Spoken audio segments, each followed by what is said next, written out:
89.6 FM Sargakshetra Radio Garage. New Delhi സിനിമയിലെ നമ്മൾ എത്ര തവണ കണ്ടിട്ടുണ്ട് എന്ന് ചോദിച്ചു കഴിഞ്ഞാൽ ഒരുപാട് തവണ കണ്ടിട്ടുണ്ട്. അതിന്റെ ഉത്തരവൊന്നും അങ്ങനെ കൃത്യമായിട്ടൊരു നമ്പർ അല്ല, ഒരുപാട് എന്നായിരിക്കും എല്ലാവർക്കും ഒരുപോലെ പറയാനുള്ളത്. കെവിന്റെ കാര്യം അങ്ങനെ തന്നെയല്ലേ? ഓക്കെ, അപ്പോൾ ന്യൂഡൽഹി സിനിമ ഏറ്റവും ആദ്യം കണ്ട സമയം എപ്പോഴാണെന്ന് ചോദിച്ചു കഴിഞ്ഞാൽ അതിനും അങ്ങനെ കൃത്യമായിട്ടൊരു ഉത്തരവില്ല. കുറേ നാൾ മുമ്പ്, ചിലപ്പോൾ അത് ഇറങ്ങിയപ്പോൾ റിലീസിന് കണ്ടവരുണ്ടാകാം, അതിനുശേഷം പല തവണകളായിട്ട് സിനിമ ടി വിയിൽ വന്നപ്പോൾ കണ്ടവരുണ്ടാകും, യൂട്യൂബിലും അല്ലെങ്കിൽ ഫോണിൽ കണ്ടവരുണ്ടാകും. അങ്ങനെ കിടക്കുന്നു. ന്യൂഡൽഹിയിൽ ആദ്യമായിട്ട് പോയത് എപ്പോഴാണെന്ന് ചോദിച്ചു കഴിഞ്ഞാൽ അതിനും പല ഉത്തരങ്ങളുണ്ട്. ഒരുപാട് പേർക്ക് പറയാൻ പല പല ഉത്തരങ്ങളുണ്ട്. എന്നോട് ചോദിച്ചു കഴിഞ്ഞാൽ ന്യൂഡൽഹിയിൽ അവസാനമായിട്ട് പോയതെപ്പോഴാണെന്ന് ചോദിച്ചു കഴിഞ്ഞാൽ ഞാൻ പറയും, കെവിനോട് ചോദിച്ചാൽ കെവിനും പറയും കഴിഞ്ഞ ആഴ്ച ഇരുന്നത്. ഓക്കെ, അങ്ങനെ നമ്മൾ റേഡിയോ ഗാരേജിന്റെ പുതിയ എപ്പിസോഡ് ഇവിടെ തുടങ്ങുവാണ്. ഷട്ടർ 2 പേർ ചേർന്നാണ് ഉയർത്തുന്നത്. ഒരാളുടെ പേര് വിനു എന്നാണ്, ഒരാളുടെ പേര് കെവിൻ എന്നാണ്. നമ്മൾ ന്യൂഡൽഹിയിൽ പോയ കഥകൾ പറഞ്ഞുകൊണ്ടാണ് ഇന്നത്തെ 2 മണിക്കൂർ സഞ്ചരിക്കാൻ പോകുന്നത്. ഡൽഹിയിൽ പോയത് വേറൊന്നിനും വേണ്ടിയല്ല, സ്കോഡ ഒക്ടാവിയ RSന്റെ ഡ്രൈവ് ആയിരുന്നു. അതെ, അതായത് നമ്മൾ ഒരുപാട് കാര്യങ്ങൾക്ക് വേണ്ടി യാത്ര ചെയ്യുന്നതിനൊക്കെ ഓരോ കാരണങ്ങൾ ഉണ്ടാകാറുണ്ട്, അല്ലെങ്കിൽ നമ്മൾ പോകുന്ന വഴിയിൽ കാരണങ്ങൾ ഉണ്ടാക്കാറുണ്ട്. എനിക്ക് തോന്നുന്നു 2025 പലയിടങ്ങളിൽ പലതരത്തിൽ യാത്ര ചെയ്തിട്ടുണ്ട്. ഇപ്പോൾ ഇന്ത്യക്ക് പുറത്തേക്ക് വരെയൊക്കെ പോയിട്ടുണ്ടെങ്കിലും ഇങ്ങനത്തെ ഒരു യാത്ര, ഈ ടൈപ്പ് ഓഫ് ഒരു യാത്ര 2025 ജീവിതത്തിൽ നടത്തിയിട്ടില്ല. ഒരു വണ്ടി ലോഞ്ച് ചെയ്യുന്നു, ആ ലോഞ്ചിന് കമ്പനിയിൽ നിന്ന് ഒരു ക്ഷണം വരുന്നു, ആ ക്ഷണം കിട്ടിയതിന്റെ പേരിൽ നമ്മളോട് ചെല്ലുന്നു, എന്നിട്ട് ബുദ്ധ സർക്യൂട്ട് പോലത്തെ സ്ഥലത്ത് ആ ട്രാക്കിൽ വണ്ടി ഓടിച്ച് എക്സ്പീരിയൻസ് ചെയ്യുന്നു. കൊള്ളാം. അതും ചില്ലറക്കാരനല്ല നമുക്ക് കിട്ടിയത്. പവർഫുൾ എന്ന് പറഞ്ഞാൽ നമുക്കിങ്ങനെ പവറേഷ് കുമാർ എന്നൊക്കെ വിളിക്കാൻ പറ്റുന്ന ഒരു കലക്കൻ വണ്ടി ഓടിച്ചതിന്റെ ഒരു ത്രില്ല് വിട്ട് ഇതുവരെ എനിക്ക് മാറിയിട്ടില്ല. എനിക്ക് പേടിയായിരുന്നു അവസാനമൊക്കെ ആയപ്പോ, അയ്യോ ഇങ്ങനെയൊക്കെ വണ്ടി ഓടിക്കാവോ എന്ന്. അപ്പോ കെവിൻ, നമ്മളുടെ ഡൽഹി കഥകളാണ് ഇന്ന് പറയാൻ പോകുന്നത്.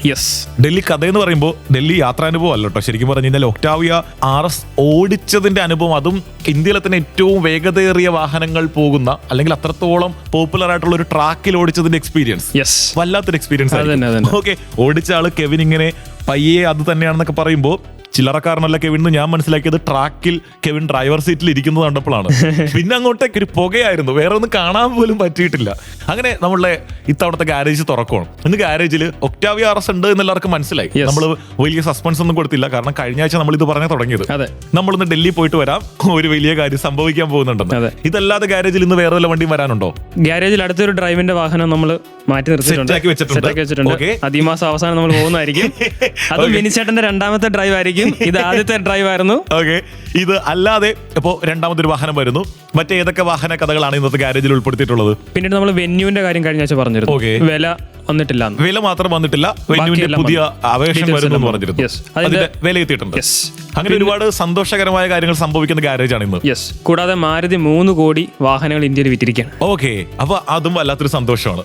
അപ്പൊ ഒത്തിരി പ്രത്യേകതകൾ നിറഞ്ഞ റേഡിയോ ഗാരേജിന്റെ ഇന്നത്തെ കഥകൾ ഇവിടെ പറഞ്ഞു തുടങ്ങുവാണ്. 2 പേർ ചേർന്നാണ്. ഒരാളുടെ പേര് കെവിൻ, ഒരാളുടെ പേര് വിനു. കേട്ടുകൊണ്ടിരിക്കുന്നത് Sargakshetra 89.6 FM. 89.6 FM Sargakshetra Radio Garage.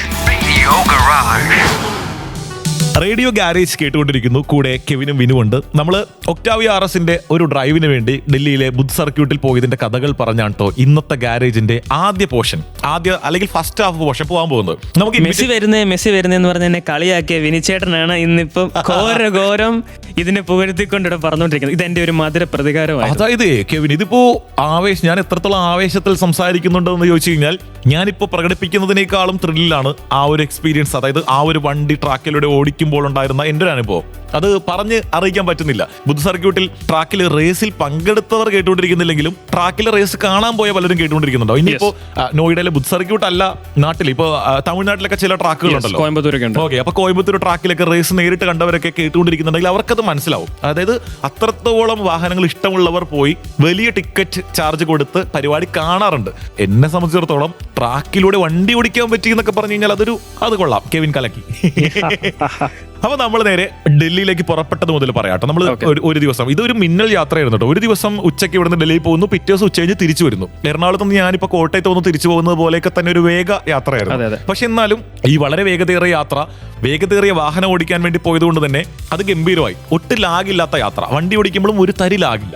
നമ്മൾ സ്പീഡോമീറ്ററിലോട്ട് മാത്രം നോക്കരുത്, നോക്കിയാൽ നമ്മൾ പേടിക്കും. പക്ഷെ നോക്കി, ഞാൻ 202 ക്ലോക്ക് ചെയ്തപ്പോ വിനിച്ചേട്ടൻ ഒന്ന് നോക്കി.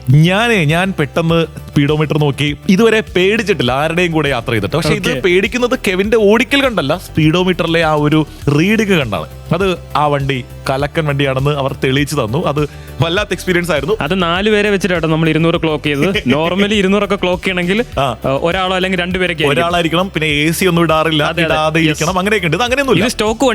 സ്റ്റോക്ക് വണ്ടി നല്ല ചില്ലായിട്ട് പോകുന്ന വണ്ടി 4 പേരെ വെച്ചിട്ട് കയറ്റുന്ന ഒരു രീതിയിലേക്ക് അല്ലെങ്കിൽ ഒരു കാര്യത്തിലേക്ക് നമ്മൾ എത്താൻ പോകുന്നുണ്ട്. അതിനു മുമ്പ് നമ്മൾ ഡൽഹിയിൽ എത്തുന്നു. ഡൽഹി എത്തിയതിനു ശേഷം കമ്പനിയുടെ സൈഡിൽ നിന്ന് ഒരു ബ്രീഫിംഗ് ഒക്കെ ഉണ്ടായിരുന്നു. 4 ദിവസം രാത്രി നമ്മൾ എത്തിയ അതിന്റെ അന്ന് രാത്രി ഒരു മ്യൂസിക്കൽ നൈറ്റും ഒരു മ്യൂസിക്കൽ പരിപാടി, അവിടെ ഫുഡ് കഴിക്കാം. കമ്പനി നമ്മളെ വളരെയധികം സ്നേഹത്തോടെ, അതായത് ഇതുപോലെ കെവിനെ പോലെ തിരഞ്ഞെടുക്കപ്പെട്ട ഇന്ത്യയിലെ എനിക്കൊന്നൊരു 50 പേർ, 40 പബ്ലിക്കേഷൻ ഉണ്ടായിരുന്നു. 40 പബ്ലിക്കേഷൻ, അത്രയും പേർ പങ്കെടുക്കുന്ന ഒരു വളരെ സ്പെഷ്യൽ അല്ലെങ്കിൽ അത്രത്തോളം എക്സ്ക്ലൂസീവ് ആയിട്ടുള്ള ഒരു പരിപാടി. അപ്പോൾ അതിനകത്ത് നമ്മൾ കെവിൻ വണ്ടിയുടെ ടെക്നിക്കൽ ടൈംസ് ഒക്കെ പറയുമ്പോൾ ഞാനിങ്ങനെ അറിയാവുന്ന പോലെ തലയൊക്കെ ആയിട്ടിരിക്കുന്നുണ്ട്. കെവിൻ അതെല്ലാം കൃത്യമായിട്ട് മനസ്സിലാക്കി എടുക്കുന്നുണ്ട്. അങ്ങനെ വേണമല്ലോ.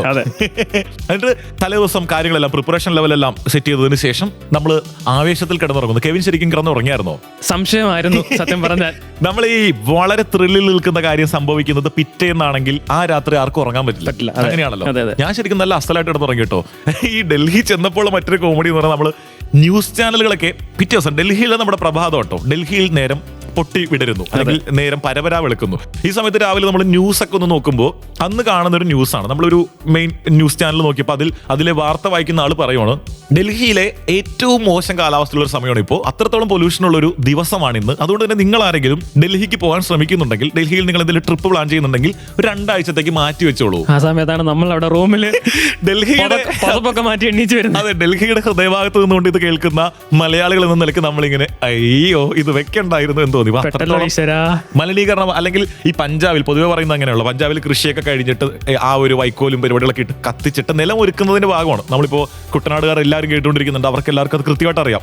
നമ്മൾ AC റോഡിലൂടെ യാത്ര ചെയ്തുകൊണ്ടിരിക്കുമ്പോഴേക്ക് ഇതുപോലെ പാടശേഖരങ്ങളിൽ ആ ഒരു കൊയ്തതിന് ശേഷമുള്ള സംഭവങ്ങളൊക്കെ കൂട്ടിയിട്ട് കത്തിക്കുന്നത് കാണാറുണ്ട്. കുട്ടനാട് ഇപ്പോൾ അത് കത്തിക്കുമ്പോൾ അതിന്റെ പുകയൊക്കെ ഉയരുമ്പോൾ നമുക്കതൊരു വലിയ ബുദ്ധിമുട്ടാകാറില്ല, കാരണം അതിന്റെ പുക കുറച്ചേ വരുള്ളൂ. പക്ഷെ പഞ്ചാബിൽ നമ്മളുടേക്കാൾ അല്ലെങ്കിൽ നമ്മുടെ നാട്ടിലുള്ളതിനേക്കാൾ ഒരു 4 ഇരട്ടി പാടമൊക്കെ ഉള്ളതുകൊണ്ട് നിരന്തരമായി ഇത് കത്തിക്കുമ്പോൾ ശരിക്കും ഇത് കത്തിച്ചാലേ അടുത്ത കൃഷി ചെയ്യാൻ പറ്റുള്ളൂ. അവർ കൃഷി ചെയ്താലേ നമുക്ക് എന്തെങ്കിലും കഴിക്കാൻ പറ്റുള്ളൂ. എന്നാലും ഈ പുക മൊത്തം കാറ്റ് പിടിച്ച് ഡൽഹിക്ക് വരുന്നത് കൊണ്ട് കൂടിയാണ് ഈ മലിനീകരണം ഉണ്ടാകുന്നത്, അല്ലെങ്കിൽ ഇത്രത്തോളം പൊല്യൂഷൻ ഈ ഒരു സീസണിൽ വരുന്നത് എന്നുള്ളതാണ് നമ്മൾ കൂടുതൽ ഇതിനെപ്പറ്റി അന്വേഷിച്ചപ്പോൾ മനസ്സിലായത്. എന്ന് കരുതി ഡൽഹിയിൽ താമസിക്കുന്നവരുടെ കോൺട്രിബ്യൂഷൻ നല്ലപോലെ ഉണ്ട് കേട്ടോ.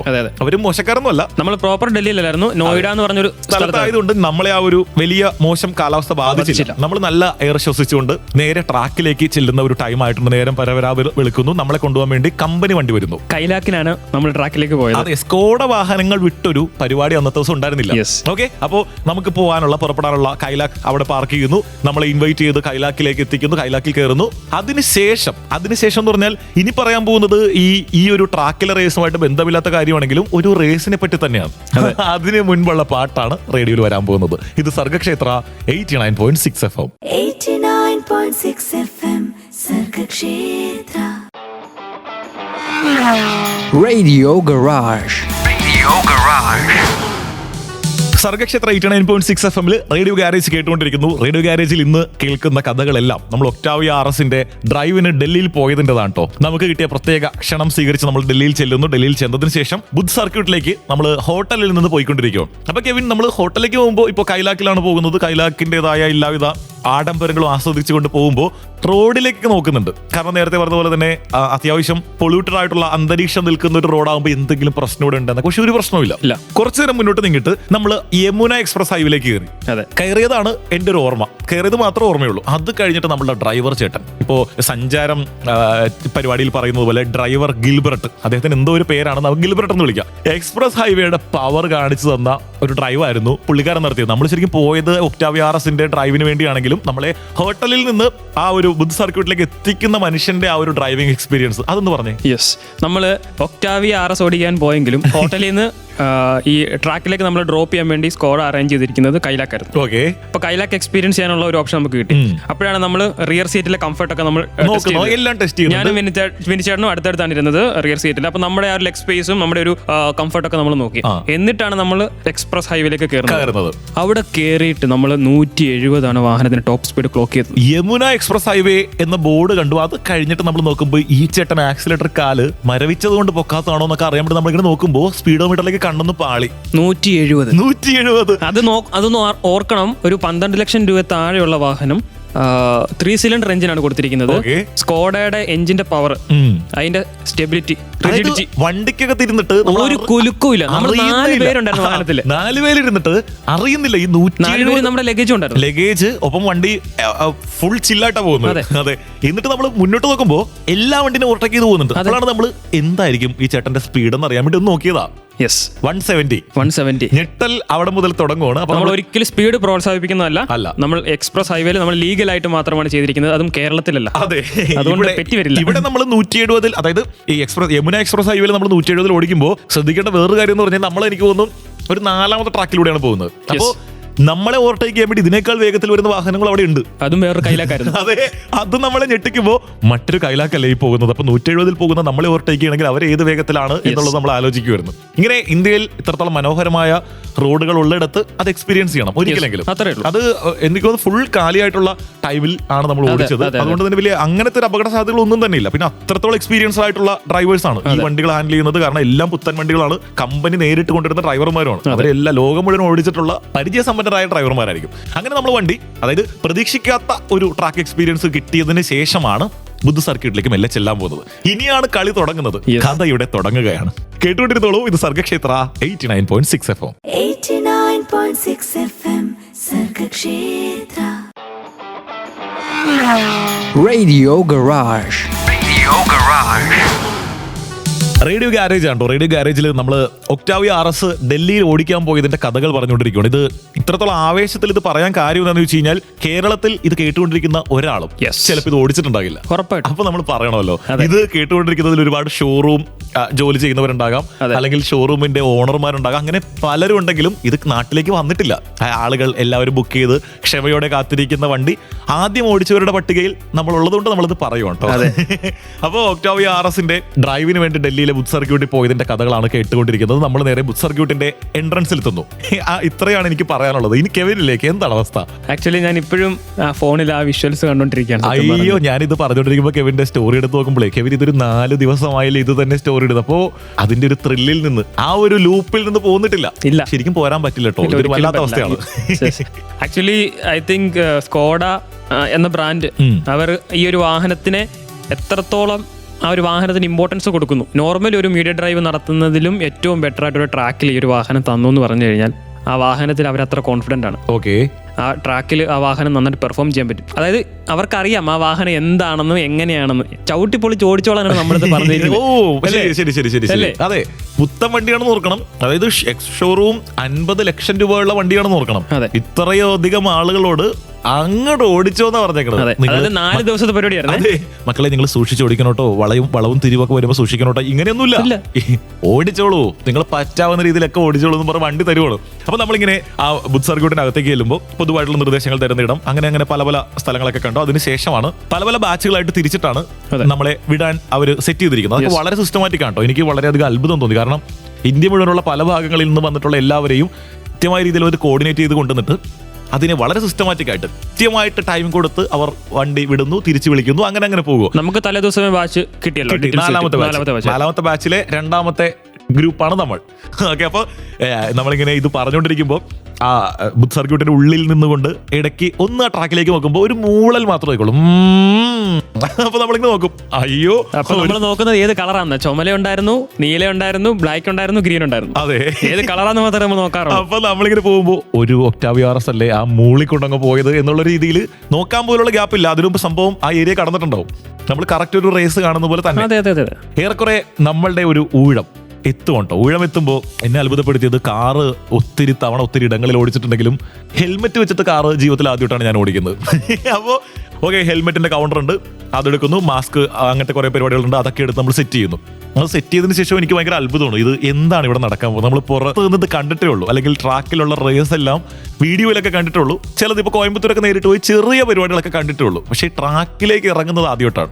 അപ്പോൾ ട്രാക്കിലേക്ക് ഇറങ്ങുന്നു, കെവിൻ വണ്ടിക്കകത്ത് കയറുന്നു. ബാക്കി എന്തൊക്കെയോ അവിടെ നടന്നു. ഓക്കെ, അപ്പോ ട്രാക്കിൽ കിടക്കുന്ന കാറിന്റെ അകത്തേക്ക് മെല്ലെ അങ്ങോട്ട് കയറും. ഒരുപാട് പ്രതീക്ഷകളും, അല്ലെങ്കിൽ നമ്മളിപ്പോ വാനവളം പ്രതീക്ഷകളായിട്ട് ചെന്നേക്കാണ്. ഈ വണ്ടി ഇത്രയധികം വലിയ കഥകൾ പറഞ്ഞ വണ്ടിക്കകത്തേക്ക് അത് ഡയറക്റ്റ് എക്സ്പീരിയൻസ് ചെയ്യാൻ വേണ്ടി കയറും. ഇനി അങ്ങോട്ടേക്ക് വണ്ടി ഓട്ടമാണ്. റേഡിയോയിൽ പാട്ടാണ് വരുന്നത്. ഇത് Sargakshetra 89.6 FM. 89.6 FM Sargakshetra. Radio Garage. Radio ഗാരേജിൽ നമ്മൾ ഡൽഹിയിലെ ബുദ്ധ് സർക്യൂട്ടിൽ വെച്ച് നടന്ന ഒക്ടാവിയ RSന്റെ ഡ്രൈവിനെ പറ്റിയാണ് കേട്ടോ പറഞ്ഞുകൊണ്ടിരിക്കുന്നത്. നമ്മുടെ ഗാരേജ് തുടങ്ങിയതിന് ശേഷം ആദ്യമായിട്ട് നമ്മുടെ ടീം ഒരു ഡ്രൈവിന് പോകുന്നതാണ്. അതെ. കേരളത്തിൽ നിന്ന് വളരെ എനിക്ക് തോന്നുന്നു 10-ൽ താഴെ ആളുകളെ കേരളത്തിൽ നിന്ന് ഉണ്ടായി കാണുള്ളൂ. 10-ൽ താഴെ ആളുകൾ മാത്രമേ ഈ വണ്ടി ഓടിച്ചിട്ടുള്ളൂ. അപ്പൊ അങ്ങനെ ഒരു വണ്ടി ഓടിക്കാൻ പറ്റിയതിന്റെ ത്രില്ലിലാണ് നമ്മളെല്ലാവരും. സത്യം പറഞ്ഞാൽ നമ്മൾ ഫസ്റ്റ് തുടങ്ങിയത് വിക്ടോറിയസിലായിരുന്നു. അതെ, അന്ന് വിനുചേട്ടനുമായിട്ട് പോകാൻ പറ്റിയില്ല. അതെ, കെവിൻ അന്ന് പറഞ്ഞപ്പോൾ ഞാൻ ശരിക്കും തോന്നും ഇതൊക്കെ നടപടിയാകുന്ന കാര്യമാണോ, വിക്ടോറിയസിന്റെ ഡ്രൈവിൽ നമുക്ക് പോവാം, അത് എവിടെയാണെന്ന് അറിയില്ല, ഉടനെ അതിന്റെ ഇൻവിറ്റേഷൻ വരും എന്നൊക്കെ പറഞ്ഞ് തുടങ്ങിയ പരിപാടിയാണ്. ഒരു മാസത്തിനിപ്പുറം പെട്ടെന്ന് വന്ന വണ്ടി, പെട്ടെന്ന് അതിന്റെ ഡ്രൈവ് വരുന്നു, ഇൻവിറ്റേഷൻ വരുന്നു, പടേന്ന് അല്ലേ ചടപടേന്ന് പറഞ്ഞ കാര്യങ്ങൾ നടക്കുന്നു.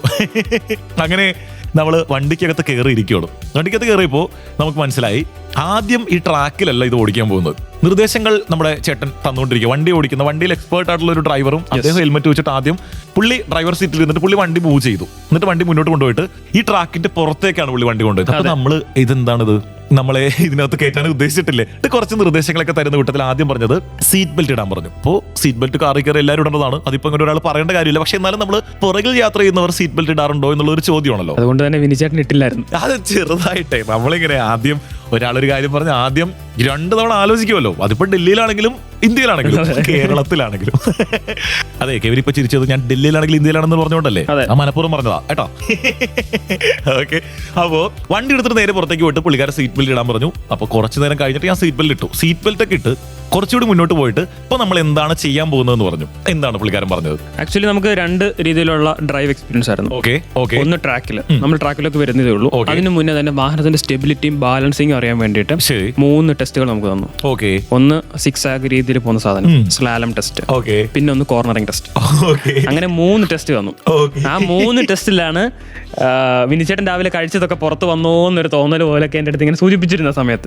കഴിച്ചത് പുറത്ത് വന്നൊന്നല്ല, ഞാൻ ഈ അടുത്ത കാലത്തൊന്നും ഇത്രത്തോളം പേടിച്ചിട്ടില്ല. കാരണം നമ്മളായിട്ട് ഇങ്ങനെ എന്നെ ഒന്ന് പേടിപ്പിക്കൂ, അല്ലെങ്കിൽ ഞാനൊന്ന് പേടിച്ചോട്ടെ എന്ന് പറഞ്ഞ് കാറിനകത്ത് കയറിയത് പോലെയാണ് എനിക്ക് ആദ്യം തോന്നിയത്. നമുക്ക് വണ്ടി ഓടിക്കലൊക്കെ ഇഷ്ടമാണെങ്കിലും ഇങ്ങനെ ഒരു അവസ്ഥ, അതായത് ഞാൻ വേണമെങ്കിൽ ഒന്ന് തുടക്കം മുതൽ പറയാം.